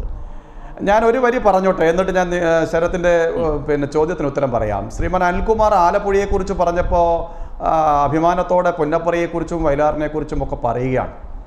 സാർ, ഇത് മാറുകയാണ് എന്ന് അങ്ങ് അറിയുന്നുണ്ടെന്നാണ് എൻ്റെ വിശ്വാസം. അങ്ങ് അറിയാതെയൊന്നുമല്ല. പുന്നപ്പറ മാറുന്നു, വയലാർ മാറുന്നു. ശ്രീമാൻ അനിൽകുമാറെ VS അച്യുതാനന്ദൻ കർഷക പ്രസ്ഥാനം പടുത്തുയർത്താൻ വേണ്ടി വല്ലാണ്ട് പണിയെടുത്ത് പരിശ്രമിച്ച് വേർപ്പൊഴുക്കിയ കുട്ടനാട് മാറുന്നു. കുട്ടനാട്ടിൽ രാജേന്ദ്രകുമാറിൻ്റെ പരാമർശം ഞാൻ ഈ സന്ദർഭത്തിൽ ഉന്നയിക്കുന്നില്ല, അങ്ങ് അത് അറിഞ്ഞിട്ടുണ്ട്. ഇത് കേരളത്തിൽ ഞങ്ങൾക്ക് പ്രതീക്ഷയാണ്. ശരത്ത് ചോദിച്ചത് ദേശീയ രാഷ്ട്രീയത്തിൽ ഞങ്ങൾക്ക് സീറ്റുകൾ കുറയുമെന്ന പ്രചരണം വ്യാപകമായിരുന്നല്ലോ. UPയിൽ ഞങ്ങൾ സീറ്റുകളുടെ എണ്ണം കുറയ്ക്കുന്ന സാഹചര്യമുണ്ടാകുന്നു, കർണാടകയിൽ ഞങ്ങൾക്ക് സീറ്റുകൾ കുറയുന്ന സാഹചര്യമുണ്ടാകുന്നു, മഹാരാഷ്ട്രയിൽ ഞങ്ങൾക്ക് സീറ്റുകൾ കുറയുന്ന സാഹചര്യമുണ്ടാകുന്നു, ഗുജറാത്തിൽ പോലും നരേന്ദ്രമോദിക്ക് കാൽ വരുതുന്നു എന്നെല്ലാമുള്ള പ്രചരണങ്ങൾ തെരഞ്ഞെടുപ്പ് രംഗത്ത് പ്രതിപക്ഷ പാർട്ടികൾ ഇന്ത്യ മുന്നണി വ്യാപകമായി ഉന്നയിച്ചതാണ്. അതിനൊന്നും ഒരു അടിസ്ഥാനവുമില്ല എന്നുള്ളത് തന്നെയാണ് ഈ എക്സിറ്റ് പോൾ ഫലങ്ങൾ പുറത്തു വന്നതെന്ന് മാത്രമല്ലെന്നേ. ഞങ്ങൾക്ക് ഞങ്ങളുടെ സംഘടനാപരമായിട്ടുള്ള വിലയിരുത്തലുകളുടെയും വിശകലനത്തിൻ്റെയും അടിസ്ഥാനത്തിലുള്ള വിവരങ്ങളുണ്ട്. നിങ്ങൾ നോക്കിക്കോളൂ. നാളെ തെരഞ്ഞെടുപ്പ് ഫലം പുറത്തു വരുമ്പോൾ ബംഗാളിൽ മാർക്സിസ്റ്റ് ബംഗാൾ എന്ന് ഒരു കാലഘട്ടത്തിൽ പറഞ്ഞിരുന്ന കമ്മ്യൂണിസ്റ്റ് ബംഗാളിൽ ദേശീയ ജനാധിപത്യ സഖ്യം ഏറ്റവും വലിയ ഒറ്റക്കക്ഷിയായി വരുന്ന സാഹചര്യം ലോക്സഭാ തെരഞ്ഞെടുപ്പിൻ്റെ ഫലം നാളെ പുറത്തു വരുമ്പം വരാൻ പോവുകയാണ്. ചേർത്ത് ഒരു കാര്യം കൂടി ഞാൻ സൂചിപ്പിക്കട്ടെ. കഴിഞ്ഞ തെരഞ്ഞെടുപ്പിൻ്റെ ഫലമെടുത്ത് പരിശോധിച്ചാൽ ദേശീയ ജനാധിപത്യ സഖ്യത്തിൻ്റെ നേതൃകക്ഷിയായിട്ടുള്ള BJP 224 സീറ്റുകളിൽ ജയിച്ചത് 50% മുതൽ 70% വോട്ടുകൾ നേടിക്കൊണ്ടാണ്. 224 സീറ്റുകളിൽ ഞങ്ങൾ ജയിച്ചത് 50% മുതൽ 70% വരെ വോട്ടുകൾ കരസ്ഥമാക്കിക്കൊണ്ടാണ്. ആ പാർലമെന്റ് മണ്ഡലങ്ങളിൽ ഒരു ചലനവും ഉണ്ടാക്കാൻ ഈ ഇന്ത്യ മുന്നണിക്ക് സാധ്യമല്ലല്ലോ. ഇവർ 36% വോട്ട് വാങ്ങിയ കഥ പറഞ്ഞുകൊണ്ടാണല്ലോ ഈ പ്രചരണ രംഗത്ത് BJPയെ പരിഹസിച്ചത്. ആ വോട്ട് ശതമാനം മാത്രം വെച്ച് 19-ൽ ഞങ്ങൾക്ക് അത്രയും ഭൂരിപക്ഷം കിട്ടും. ഭൂരിപക്ഷമാണല്ലോ അത്. ആ ഭൂരിപക്ഷം കൊണ്ട് ഞങ്ങളെ തോൽപ്പിക്കാനാവില്ല എന്ന് കരുതുന്നത് തന്നെ മൗഢ്യമാണ്. എത്ര വലിയ ഭൂരിപക്ഷങ്ങൾ, ലക്ഷങ്ങളുടെ ഭൂരിപക്ഷത്തെ തകർത്തെറിയാൻ ശക്തിയുള്ളതാണ് ജനാധിപത്യം. അതുകൊണ്ട് അതിൽ കഥയൊന്നുമില്ല ശ്രീ സോമൻ. വിഷയങ്ങൾ വന്നാൽ ജനങ്ങൾ കൈവെടിയും, യാതൊരു സംശയവും വേണ്ട. അങ്ങനെ നിരവധിയായ വിഷയങ്ങളുണ്ട്. ഞാൻ ഓരോന്ന് എടുത്തിട്ടാൽ താങ്കൾ അതേക്കുറിച്ച് വിശദമായി സ്വാഭാവികമായും പറയുന്നുള്ളതുകൊണ്ട് ആ വിഷയങ്ങൾ പലതും ഈ തെരഞ്ഞെടുപ്പിൽ 19-ൽ ഇല്ലാത്തതുപോലെയുള്ള ഒരു ഭരണവിരുദ്ധ വികാരത്തിൻ്റെ പ്രതിഫലനമുള്ളതാണ്. എക്സിറ്റ് പോൾ ഇങ്ങനെ പറഞ്ഞു എന്നതുകൊണ്ട് ഈ രാത്രി അത് ചർച്ച ചെയ്യാൻ മൂടിക്കെട്ടേണ്ട കാര്യമൊന്നുമില്ല. നാളെ റിസൾട്ട് വരട്ടെ, നമുക്കത് വെച്ച് അസസ് ചെയ്യാം. പക്ഷേ ഇന്ന് സംസാരിക്കുമ്പോൾ ഇതുവരെയുള്ള നിരീക്ഷണങ്ങളിൽ BJPക്കെതിരായ ശക്തമായ വിഷയങ്ങൾ സംസ്ഥാനങ്ങളിലുണ്ട്. അത് നിങ്ങളുടെ ഈ ഭീമാകാരമായ ഭൂരിപക്ഷങ്ങളെ നിസ്സാരമായി ഇല്ലാതാക്കാവുന്നതേ ഉള്ളൂ.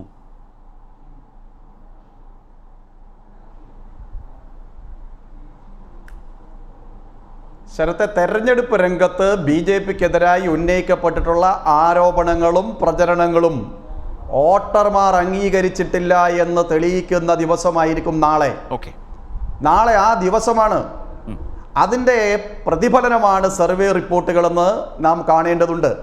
ഞാൻ മുമ്പേ സൂചിപ്പിച്ച 224 സീറ്റുകൾ മാത്രമല്ല അനിലേ, ശ്രീ ശരത്തെ, 116 സീറ്റുകൾ ഞങ്ങൾ ചെറിയ വോട്ടിന് പരാജയപ്പെട്ട രണ്ടാമതെത്തിയ മണ്ഡലങ്ങളുണ്ട്.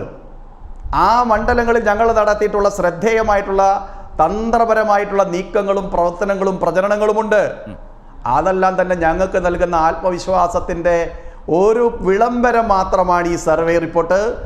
ഈ ഇന്ത്യ മുന്നണി സഖ്യത്തിന് അവർ നടത്തിയിട്ടുള്ള പ്രചരണ പ്രവർത്തനങ്ങൾക്ക് ഒരു ചലനവും വോട്ടർമാരിൽ ഉണ്ടാക്കാൻ കഴിഞ്ഞിട്ടില്ല എന്ന് നാളെ നമുക്ക് കാണാനായിട്ട് സാധിക്കും. നാളെ 10 മണി 11 മണിയോടുകൂടി അതിന്റെ ചിത്രം ദേശീയ തലത്തിൽ തന്നെ നമുക്ക് വരും. ശ്രീകുമാർ, നമുക്ക് ഇടവേളയിലേക്ക് പോകുമ്പോൾ നിങ്ങൾ രണ്ടുപേരിലേക്ക് ഒന്ന് വരണം എന്നാണ് ഞാൻ വിചാരിക്കുന്നത്. ചുരുക്കത്തിൽ, അതായത് ദേശീയ ഇപ്പോൾ ലോക് നീതി, CSDS, ദ ഹിന്ദു സർവേ, അതിൽ പക്ഷേ മോദി സർക്കാർ വീണ്ടും അധികാരത്തിൽ വളരെ കംഫർട്ടബിളായി വരും എന്നേ പറഞ്ഞിട്ടുള്ളൂ. എത്ര സീറ്റ് എന്ന് പറഞ്ഞിട്ടില്ല. 303-ൽ നിന്ന് മുന്നോട്ടാണോ, പിന്നോട്ട് അല്പം വന്നാൽ പോലും അധികാരത്തിൽ വരാം, 272-ന് അപ്പുറത്തേക്ക് എത്തിയാൽ മതിയല്ലോ എന്ന് പറയും. മാത്രമല്ല അത് BJP കൂടെ ആകുമ്പോൾ BJPക്ക് കിട്ടുന്ന ഒരു അന്തരീക്ഷത്തെ നിലനിർത്തി മുന്നോട്ട് കൊണ്ടുപോകാം. ചെറിയ പാർട്ടികളെയൊക്കെ കൂടെ നിർത്താം. അടർത്തിയെടുക്കണമെങ്കിൽ അടർത്തിയെടുക്കാം. അതിലൊക്കെ നല്ല പ്രാവീണ്യമുണ്ട്. അതുകൊണ്ട് അത് അവരെ സംബന്ധിച്ചൊരു വിഷയമല്ല. വോട്ട് ഷെയർ നോക്കിയാലും അവർ പറയുന്നത് 37.4, 2019 37.4-ൽ നിന്ന് 40% BJP ഉയരും.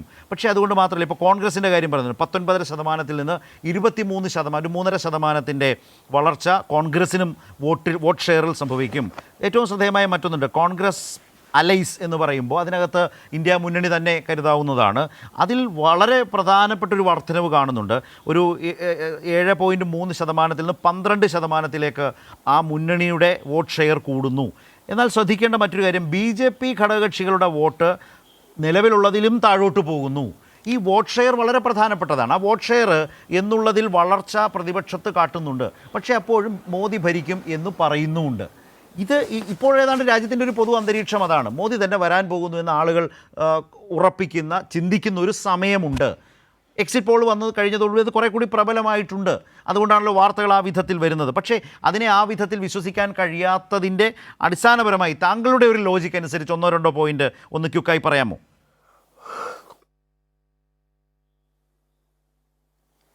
ഒന്ന്, നമ്മുടെ രാജ്യത്ത് 10 കൊല്ലം നടന്ന ജനങ്ങളുടെ ജീവിതാനുഭവത്തിലാണ് തെരഞ്ഞെടുപ്പ് അതിലാണ് ആളുകൾ വോട്ട് ചെയ്യുന്നതെന്നാണ് പൊതുവിൽ നമ്മൾ വിശ്വസിക്കേണ്ടത്. ഇല്ലെങ്കിൽ അതിനെ മറികടക്കുന്ന ഒരു ആഖ്യാനം വർഗീയവൽക്കരണത്തിന്റെ ഭാഗമായി BJPക്ക് വിജയകരമായി ചെയ്യാനാകണം. അത് നടത്തിയിട്ടുണ്ടല്ലോ. അത് സാമ്പ്രദായികമായ വഴികളിൽ അവർക്ക് പോകാനായില്ല എന്ന് പറയാനാവുമോ? അയോധ്യ സഹായകരമായില്ല എന്ന് തോന്നിയപ്പോൾ അതിനപ്പുറത്തേക്ക് തന്നെ പ്രധാനമന്ത്രി തന്നെ സഞ്ചരിച്ചല്ലോ. അപ്പോൾ ഈ എതിരായ ഘടകങ്ങളെ ഒന്ന് തടഞ്ഞു നിർത്താൻ കഴിഞ്ഞിട്ടുണ്ട്. അവിടെയാണ് മനസ്സിലാക്കേണ്ടത്. എന്തുകൊണ്ട് അദ്ദേഹം നടത്തിയൊരു പ്രയോഗമാണ് ബാബറി പൂട്ട്. രണ്ടാമത്, പാകിസ്ഥാനെ കുറിച്ച് 3 തവണ അദ്ദേഹത്തിൻ്റെ പ്രസംഗത്തിൽ പറഞ്ഞു. മുസ്ലിം ഹിന്ദു ബഡ്ജറ്റുകളെ കുറിച്ച് പറഞ്ഞു. മതസംവരണം കൊണ്ടുവരുമെന്നുള്ളതിനെ കുറിച്ച് പറഞ്ഞു. താലിമാല പൊട്ടിക്കുന്നതിനെ കുറിച്ച് പറഞ്ഞു. ഇങ്ങനെ പറയാത്ത കാര്യങ്ങളും തെരഞ്ഞെടുപ്പിൽ ഇതുവരെ ഉന്നയിക്കാത്ത കാര്യങ്ങളും കച്ചിത്തീവ് ഉൾപ്പെടെ ഉന്നയിക്കാൻ കാരണമായതെന്ത്? സ്വന്തം ആത്മവിശ്വാസമില്ലായ്മയാണ്. തെരഞ്ഞെടുപ്പ് പ്രചരണത്തിലുടനീളം ആത്മവിശ്വാസമില്ലായ്മയാണ് നരേന്ദ്രമോദിക്കുണ്ടായത്. 2019 എന്തായിരുന്നു അവസ്ഥ? ബാലാക്കോട്ടുണ്ടായിരുന്നു, സൈന്യമുണ്ടായിരുന്നു, പുൽവാമ ഉണ്ടായിരുന്നു. ആ കോൺഫിഡൻസ് ഈ തെരഞ്ഞെടുപ്പിലില്ല. മാത്രമല്ല, ഇന്ത്യ രാജ്യത്തെ വിവിധ സംസ്ഥാനങ്ങൾ 1-to-1 ഫൈറ്റാണ്. 1-to-1 ഫൈറ്റ് ഇല്ലാത്ത സംസ്ഥാനങ്ങളിൽ BJPയുടെ പരാജയം ഉറപ്പാക്കാവുന്ന തരത്തിലാണ് പഞ്ചാബ്, കേരളം പോലുള്ള സംസ്ഥാനങ്ങൾ നിൽക്കുന്നത്. ബംഗാളിനെ കുറിച്ചാണെങ്കിൽ ബംഗാളിൽ മമതാ ബാനർജിക്കെതിരായി ആൻറ്റി ഇൻകംബൻസിയാണ്. സ്വാഭാവികമായിട്ടും മമതയോട് കൂടിക്കഴിഞ്ഞാൽ ഇടതുപക്ഷത്തിന് അതിനേക്കാൾ തിരിച്ചറിയുണ്ടാകും. അതുകൊണ്ട് അവിടെ കൂടാനേ ആവില്ല എന്നുള്ള ഇടതുപക്ഷത്തിൻ്റെയും അവിടുത്തെ കോൺഗ്രസിൻ്റെയും നേതൃത്വത്തിൻ്റെയും അഭിപ്രായത്തിൻ്റെ ഭാഗമായ ഒരു പോരാട്ടം ഉണ്ടായിട്ടുണ്ട്. ബംഗാൾ വിഭജനം എന്ന് പറഞ്ഞാൽ ഹിന്ദു ബംഗാളും മുസ്ലിം ബംഗാളുമായിട്ട് മാറ്റുന്നതിലേക്ക് കുറച്ച് BJP വിജയിച്ചിട്ടുണ്ടെന്നുള്ള യാഥാർത്ഥ്യമാണ്. അതിനർത്ഥം ബംഗാളാകെ അവർ മുന്നോട്ട് പോകുന്നല്ല. ആ വർഗീയ വിഭജനങ്ങളൊന്നും എല്ലാ കാലത്തും ഇവിടെ നിൽക്കാൻ പോകുന്നില്ല. അതുകൊണ്ട് ഒരു കാര്യത്തിൽ വ്യക്തത വരുത്താൻ ആഗ്രഹിക്കുന്നു. കമ്മ്യൂണിസ്റ്റ് പാർട്ടിയെ സംബന്ധിച്ചിടത്തോളം RSSന്റെ അല്ലെങ്കിൽ നരേന്ദ്രമോദിയുടെ പ്രസ്ഥാനത്തെ ഒരു ഫാസിസ്റ്റ് പ്രസ്ഥാനമായി തന്നെയാണ് കാണുന്നത്. മീൻഗാഫിൽ പറയുന്ന പോലെ ഒരു രാജ്യം, ഒരു തെരഞ്ഞെടുപ്പ്, ഒരു ഫ്യൂറർ, ഒരൊറ്റയാൾ നിങ്ങൾക്ക് അധികാരം ഉണ്ടെങ്കിൽ, നിങ്ങൾക്ക് ആയുധം കയ്യിലുണ്ടെങ്കിൽ നിങ്ങൾ ആരും ഒന്നും ബോധ്യപ്പെടുത്തേണ്ടതില്ല. ഇങ്ങനെയാണ് മോദി ഭരിച്ചത്. അതിനെതിരായി എന്ത് വേണമെന്നുള്ളതാണ് പ്രധാനപ്പെട്ട ചോദ്യം. അതിൽ രണ്ട് തരം യുദ്ധമുറകളാണ് ഫാസിസത്തിനെതിരെ ലോകത്ത് പറയുന്നത്. ഒന്ന് war of movement, war of position. War of position എന്ന് പറഞ്ഞാൽ നിങ്ങൾക്ക് നിലപാടിൽ യുദ്ധം ചെയ്യാം. വാർ ഓഫ് മൂവ്മെന്റ് എന്ന് പറഞ്ഞാൽ അതിനകത്ത് മുന്നോട്ട് കയറിയ ഒരു തീവട്ടി ആക്രമണത്തിൻ്റെ യുദ്ധം. എന്തായാലും ഒരു കാര്യത്തിൽ വ്യക്തതയുണ്ട്, ഇന്ത്യ മുന്നണി മുന്നോട്ടാണ്. അത് ബ്രേക്ക് ചെയ്തോ ഇല്ലയോ എന്നുള്ളത് നാളെ വൈകുന്നേരം അറിയാം. BJPയുടെ NDA മുന്നണിയെ ബ്രേക്ക് ചെയ്തോ നാളെ വൈകുന്നേരം അറിയാം. പക്ഷേ അറിയുമ്പോൾ ഒരു കാര്യം വ്യക്തത വരുത്താൻ ആഗ്രഹിക്കുന്നു, ഇവിടെ മുന്നേറ്റത്തിൻ്റെയും നിലപാടിൻ്റെയും രാഷ്ട്രീയമായി അവശേഷിക്കും. അതുകൊണ്ട് തന്നെ ഒരു സംശയം അക്കാര്യത്തിൽ വേണ്ട.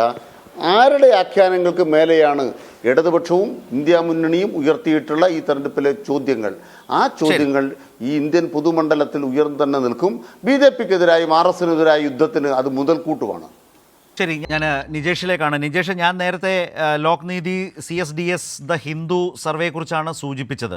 പക്ഷേ അങ്ങനെ പറയുമ്പോൾ പോലും ഒരു കാര്യം, BJPക്ക് 40% വോട്ടും കോൺഗ്രസിന് 23% മാത്രം വോട്ട് ഷെയറുമാണ് കാട്ടുന്നത്. എന്ന് വെച്ചാൽ നിങ്ങൾ തന്നെ പല ചർച്ചകളിലും പറയുന്നത് പോലെ ഏതാണ്ട് ഒരു 250-ൽ പരം മണ്ഡലങ്ങളിൽ നേർക്കുനേർ ഫൈറ്റാണ്.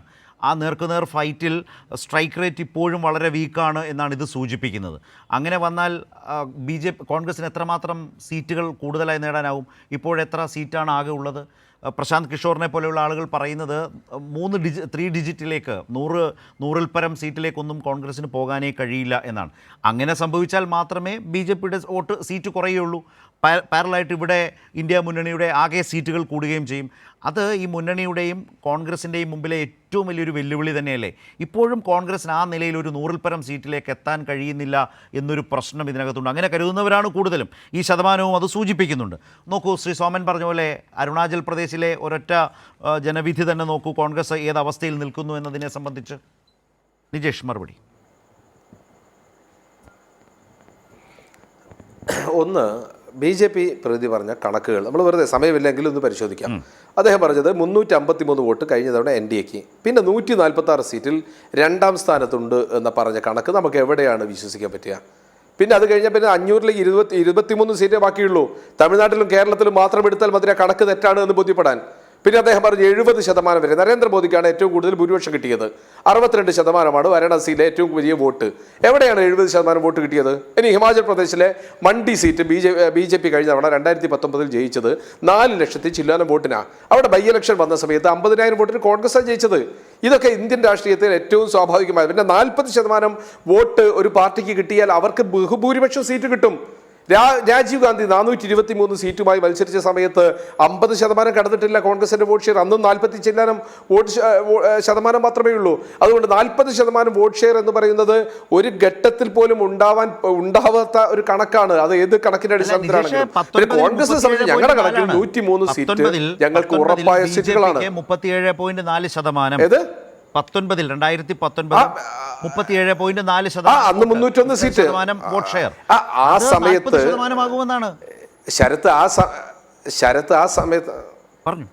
ശരത്ത് ആ സമയത്തുള്ള ഒറ്റ കണക്ക് ഞാൻ പറയാം. ആ കണക്കിൽ 62% വാരാണസിയിൽ കിട്ടിയ സമയത്ത് 18% SP-ക്കുണ്ട്, 16% കോൺഗ്രസിനുണ്ട്. ആ 2 മുന്നണി കൂടി അവിടെ ഒരുമിക്കാൻ പോകുന്നു. ഇന്ത്യ രാജ്യത്തുടനീളം പരസ്പരം മത്സരിച്ച 28 രാഷ്ട്രീയ പാർട്ടികളെ ഒരുമിച്ച് ഒരു കുടക്കീഴിലാക്കിക്കൊണ്ടാണ് നമ്മൾ ഇന്ത്യ മുന്നണി ഉണ്ടാക്കിയത്. മറുഭാഗത്ത് NDA എന്ന് ആവർത്തിച്ച് പറയുമ്പോഴും ആ ഒപ്പമുള്ള സഖ്യകക്ഷി എന്ന് പറഞ്ഞാൽ ഒന്ന് നിതീഷ് കുമാറിന്റെ പാർട്ടി, അല്ലാത്ത ഒന്ന് തെലുഗുദേശം, അല്ലാത്തൊരു സ്ട്രോങ് അലി ആരാണ് BJPക്കൊപ്പം ഉള്ളത്? ശിവസേനയുണ്ടോ? ഇപ്പോ നമ്മുടെ ദളുണ്ടോ? ഇല്ല. NDAക്ക് ഇന്ന് ഒരു വലിയ സഖ്യകക്ഷി ഇല്ല എന്നുള്ള അകാലിദളില്ല, വേറെ ഒരു പാർട്ടിയും ഇല്ല. അതൊരു ശിവസേനയായിരുന്നു ഏറ്റവും വലിയ ശിവസേനയില്ല. അവിടെയുള്ള NCPയെയും ശിവസേനയും പിടിച്ചുള്ള മുന്നണി. അതിനപ്പുറത്തേക്ക് കോൺഗ്രസ് ഞങ്ങൾ 103 സീറ്റ് ഞങ്ങൾക്ക് ഉറപ്പായും 54 സീറ്റിൽ ഞങ്ങൾ ക്ലോസ് ഫൈറ്റും. ഇതാണ് ഞങ്ങളുടെ കണക്ക്. ഈ കണക്ക് 54 സീറ്റിൽ ക്ലോസ് ഫൈറ്റും 103 സീറ്റിൽ നിർബന്ധമായും ജയിക്കുമെന്നുള്ളതാണ്. ഞങ്ങൾക്ക് കർണാടകയിൽ 10 സീറ്റ് ഞങ്ങൾക്ക് കിട്ടുമെന്നും 10 സീറ്റ് ഞങ്ങൾക്ക് കിട്ടുമെന്നും കർണാടകയിൽ ഞങ്ങൾക്ക് 10 സീറ്റ് കിട്ടുമെന്നും 10 സീറ്റ് ക്ലോസ് ഫൈറ്റും. അതാണ് ഞങ്ങളുടെ കണക്ക്. ഗോവയിൽ ഞങ്ങൾക്ക് 1 സീറ്റ്, അതാണ് ഞങ്ങളുടെ കണക്ക്. അപ്പൊ ഞങ്ങളുടെ കണക്ക് 103 സീറ്റ് എന്നുള്ളത് അങ്ങ് ലക്ഷദ്വീപ് മുതൽ കാശ്മീർ വരെയുള്ള മധ്യപ്രദേശിൽ ഞങ്ങളെ സംബന്ധിച്ച് 4 സീറ്റ് ഞങ്ങൾക്ക് കിട്ടും. ബാക്കിയുള്ളത് 4 സീറ്റ്. രാജസ്ഥാനിൽ 4 സീറ്റ്, സോറി, ഞങ്ങൾ അവിടെ ആ 103 സീറ്റിന്റെ കണക്കാണ് ഞാൻ പറഞ്ഞത്. ഞാൻ അമിതമായ അവകാശവാദങ്ങളല്ല പറഞ്ഞത്. രാജസ്ഥാനിൽ, സോറി, മധ്യപ്രദേശിൽ 3, രാജസ്ഥാനിൽ 4 സീറ്റ് ഞങ്ങൾക്ക് കിട്ടും, 4 സീറ്റിൽ ഫൈറ്റിംഗ്. ഹരിയാനയിൽ 4 സീറ്റ് കിട്ടും, 4 സീറ്റിൽ ഫൈറ്റിംഗ്. ഇതാണ് ഞങ്ങളുടെ കണക്ക്. അതിനപ്പുറത്തേക്ക് ഒരു കണക്ക് ഞങ്ങൾ പറയുന്നില്ല, അതിശയോക്തിയുള്ള കണക്കും പറയുന്നില്ല. യാഥാർത്ഥ്യങ്ങളോട് ചേർന്ന കണക്ക് മാത്രമേ ഞങ്ങൾ മുമ്പോട്ട് വെക്കുന്നുള്ളൂ. ആ കണക്ക് BJP പറയുന്നത് പോലെ 353 സീറ്റിൽ ഞങ്ങൾ ജയിച്ചു, 146 സീറ്റിൽ രണ്ടാം സ്ഥാനം ചെറിയ വോട്ടിന് തോറ്റു എന്ന് പറഞ്ഞാൽ ഏത് ലോജിക്ക് വെച്ചാണ് നമ്മൾ അളക്കേണ്ടത്? സമയം തീരുന്നുണ്ട്. കോൺഗ്രസിന്റെ കണക്കൂട്ടൽ അനുസരിച്ച് 303 നിന്ന് BJP എവിടെ വന്ന് നിൽക്കാം? BJP 200ന്റെ താഴെ വന്ന് നിൽക്കും എന്നുള്ളതാണ് ഞങ്ങളുടെ കണക്ക്. ശരി ശരി നിജേഷ്, ബാക്കിയൊക്കെ നമുക്ക് നാളെ 100 സീറ്റ് നഷ്ടപ്പെട്ടുകൊണ്ട് 200ന്റെ താഴെ. ശരി, ശ്രീ സോമൻ കേട്ടല്ലോ. യെസ്, ഈ രൂപത്തിൽ ഒരു മുന്നണിക്ക് നല്ല ബോധ്യമുണ്ട്, അതാണ് നിജേഷ് പറഞ്ഞു വെച്ചത്.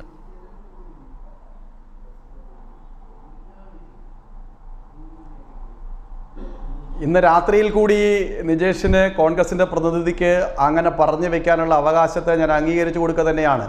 പക്ഷേ നാളെ ഫലം വരുമ്പോൾ നെഹ്റുവിന് ശേഷം തുടർച്ചയായി പ്രധാനമന്ത്രി പദത്തിലേറുന്ന ആളായി നരേന്ദ്ര ദാമോദർദാസ് മോദി മാറുമെന്നുള്ളത് കുറിച്ചു വെച്ചോളൂ.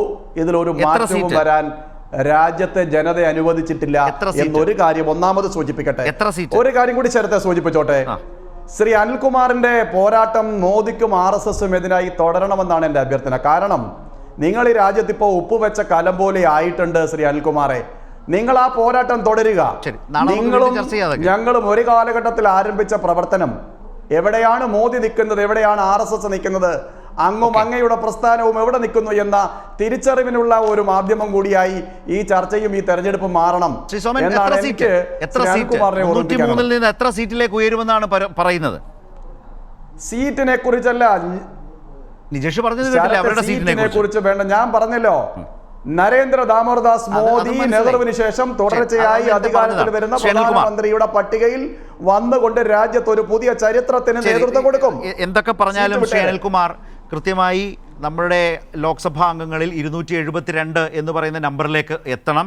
ഇന്നത്തെ സാഹചര്യത്തിൽ താങ്കളുടെ കൂടി നമ്പർ അസസ്മെൻറ്റ് എങ്ങനെയാണ് എന്ന് കേൾക്കാൻ താല്പര്യമുണ്ട്. നേരത്തെ നിജേഷ് പറഞ്ഞതുകൊണ്ട് ശ്രീ സോമൻ നമ്പർ പറഞ്ഞില്ല, 303 നിന്ന് മുന്നോട്ട്, അതാണ് അദ്ദേഹം പറഞ്ഞു വെക്കുന്നത്. താങ്കളുടെ ഒരു അസസ്മെൻറ്റ് വേഗം നിർത്താം, വളരെ ചുരുക്കി. BJPക്ക് ഭൂരിപക്ഷം കിട്ടുന്ന ഒരു സാഹചര്യത്തിലേക്ക് ഇന്ത്യൻ രാഷ്ട്രീയം മാറി എന്ന് ഇപ്പോൾ കരുതാനാവില്ല. അതിന് പ്രധാനപ്പെട്ട കാരണം ഈ തെരഞ്ഞെടുപ്പിൻ്റെ ഓരോ ഘട്ടവും പരിശോധിക്കുമ്പോൾ BJP കേവല ഭൂരിപക്ഷത്തിൽ നിന്നും എന്തുകൊണ്ട് അകന്നുപോയിക്കൊണ്ടിരുന്നു എന്നുള്ളത് നമ്മൾ കണ്ടുകൊണ്ടിരുന്ന കാര്യമാണ്. അതിൽ നിന്ന് വ്യത്യസ്തമായി എക്സിറ്റ് പോൾ വരുമ്പോൾ പെട്ടെന്നൊരു വേറൊരു ആഖ്യാനം ഉണ്ടാക്കിയിട്ടുണ്ട്. ആ ആഖ്യാനം വസ്തുതാപരമായി ശരിയല്ലാത്തതിനൊരു പ്രധാനപ്പെട്ട കാരണം, ഒന്നാമത്തെ കാരണം ഈ കേന്ദ്ര സർക്കാരിനെതിരെയും BJPക്കെതിരെയും ഭരണവിരുദ്ധ വികാരമുണ്ട്. രണ്ടാമത്തത് 1-to-1 ഫൈറ്റ് ഉറപ്പുവരുത്തുന്നതിൽ ഇന്ത്യ മുന്നണിക്ക് കുറേയേറെ കാര്യങ്ങൾ ചെയ്യാനായിട്ടുണ്ട്. പ്രധാനപ്പെട്ട കാര്യം BJPയുടെ ആത്മവിശ്വാസമില്ലായ്മയാണ് തെരഞ്ഞെടുപ്പിലുടനീളം സൂചിപ്പിച്ചു. സീറ്റുകളിലേക്ക് കൺവേർട്ട് ചെയ്താൽ കേവല ഭൂരിപക്ഷം BJPക്ക് നേടാനാവില്ല. കേവല ഭൂരിപക്ഷം അവിടെയാണ് കേവല ഭൂരിപക്ഷം BJPക്ക് നേടാനാവില്ല. അപ്പോൾ NDA അല്ല NDA++ എന്ന നിലവാരത്തിലേക്ക് മറ്റുള്ളവരെ ചാക്കിട്ട് പിടിക്കേണ്ടി വരും. അങ്ങനെ വരുമ്പോൾ BJPക്കാർ മറന്നു പോരാത്തൊരു കാര്യം ഞാൻ പറയാം. സിക്കിമിൽ ഇന്നത്തെ ബലം നോക്കി, നിങ്ങൾ 12 പേരെ കഴിഞ്ഞ തവണ ചാക്കിട്ട് പിടിച്ച് കൊണ്ടുപോയതാണ് സിക്കിമിൽ നിന്ന്. എന്തായി ഇന്ന്? BJPക്ക് സീറ്റുണ്ടോ സിക്കിമിൽ? നിങ്ങളൊന്ന് ആലോചിച്ച് നോക്കി. അവിടെയാണ് അരുണാചൽ പ്രദേശിൽ ED കേസിലെ പ്രതിയെ കൊണ്ടുവന്ന് കോൺഗ്രസിൽ നിന്ന് കാര്യം മാറ്റിക്കൊണ്ടുപോയി മുഖ്യമന്ത്രിയാക്കി 10 സീറ്റിൽ എതിരാളി പോലും ഇല്ലാതെ ഒരു തെരഞ്ഞെടുപ്പിലേക്ക് പോയാൽ പിന്നെ അത് മോദിയുടെ വിജയമാണെന്ന് പറഞ്ഞാൽ ഇതാണ് വഴിയെങ്കിൽ ഇത് ജനാധിപത്യത്തിന്റെ വഴിയല്ല. ഇന്ത്യയിലെ ജനങ്ങൾ വിധി എഴുതും എന്ന് തന്നെയാണ് ഞങ്ങളുടെ ആത്മവിശ്വാസം. നമുക്കേതായാലും നാളെ വളരെ വിശദമായി തന്നെ നമ്മുടെ മുമ്പിലേക്ക് യഥാർത്ഥ ജനവിധി എത്താൻ പോകുന്നു. അതനുസരിച്ച് തന്നെ വിഷയങ്ങളെ, പ്രശ്നങ്ങളെ, സാധ്യതകളെ ഒക്കെ നേരിട്ട് തന്നെ വ്യക്തമായി മനസ്സിലാക്കാവുന്നതേ ഉള്ളൂ. ഈ രാത്രിയിൽ ഇതുവരെയും നടന്നത്, കാലങ്ങളായി, കഴിഞ്ഞ മാസങ്ങളായി നടന്നു വന്നതെല്ലാം അനുമാനങ്ങളാണ്, നിരീക്ഷണങ്ങളാണ്, സാധ്യതകളിൽ നിന്നുള്ള കൂട്ടിക്കിഴിക്കലുകളാണ് ഇതുവരെ നടന്നത്. അതിൻ്റെ സമയം അവസാനിക്കുകയാണ്. നാളെ രാവിലെ 8 മണിക്ക് വോട്ടെണ്ണൽ ആരംഭിക്കും.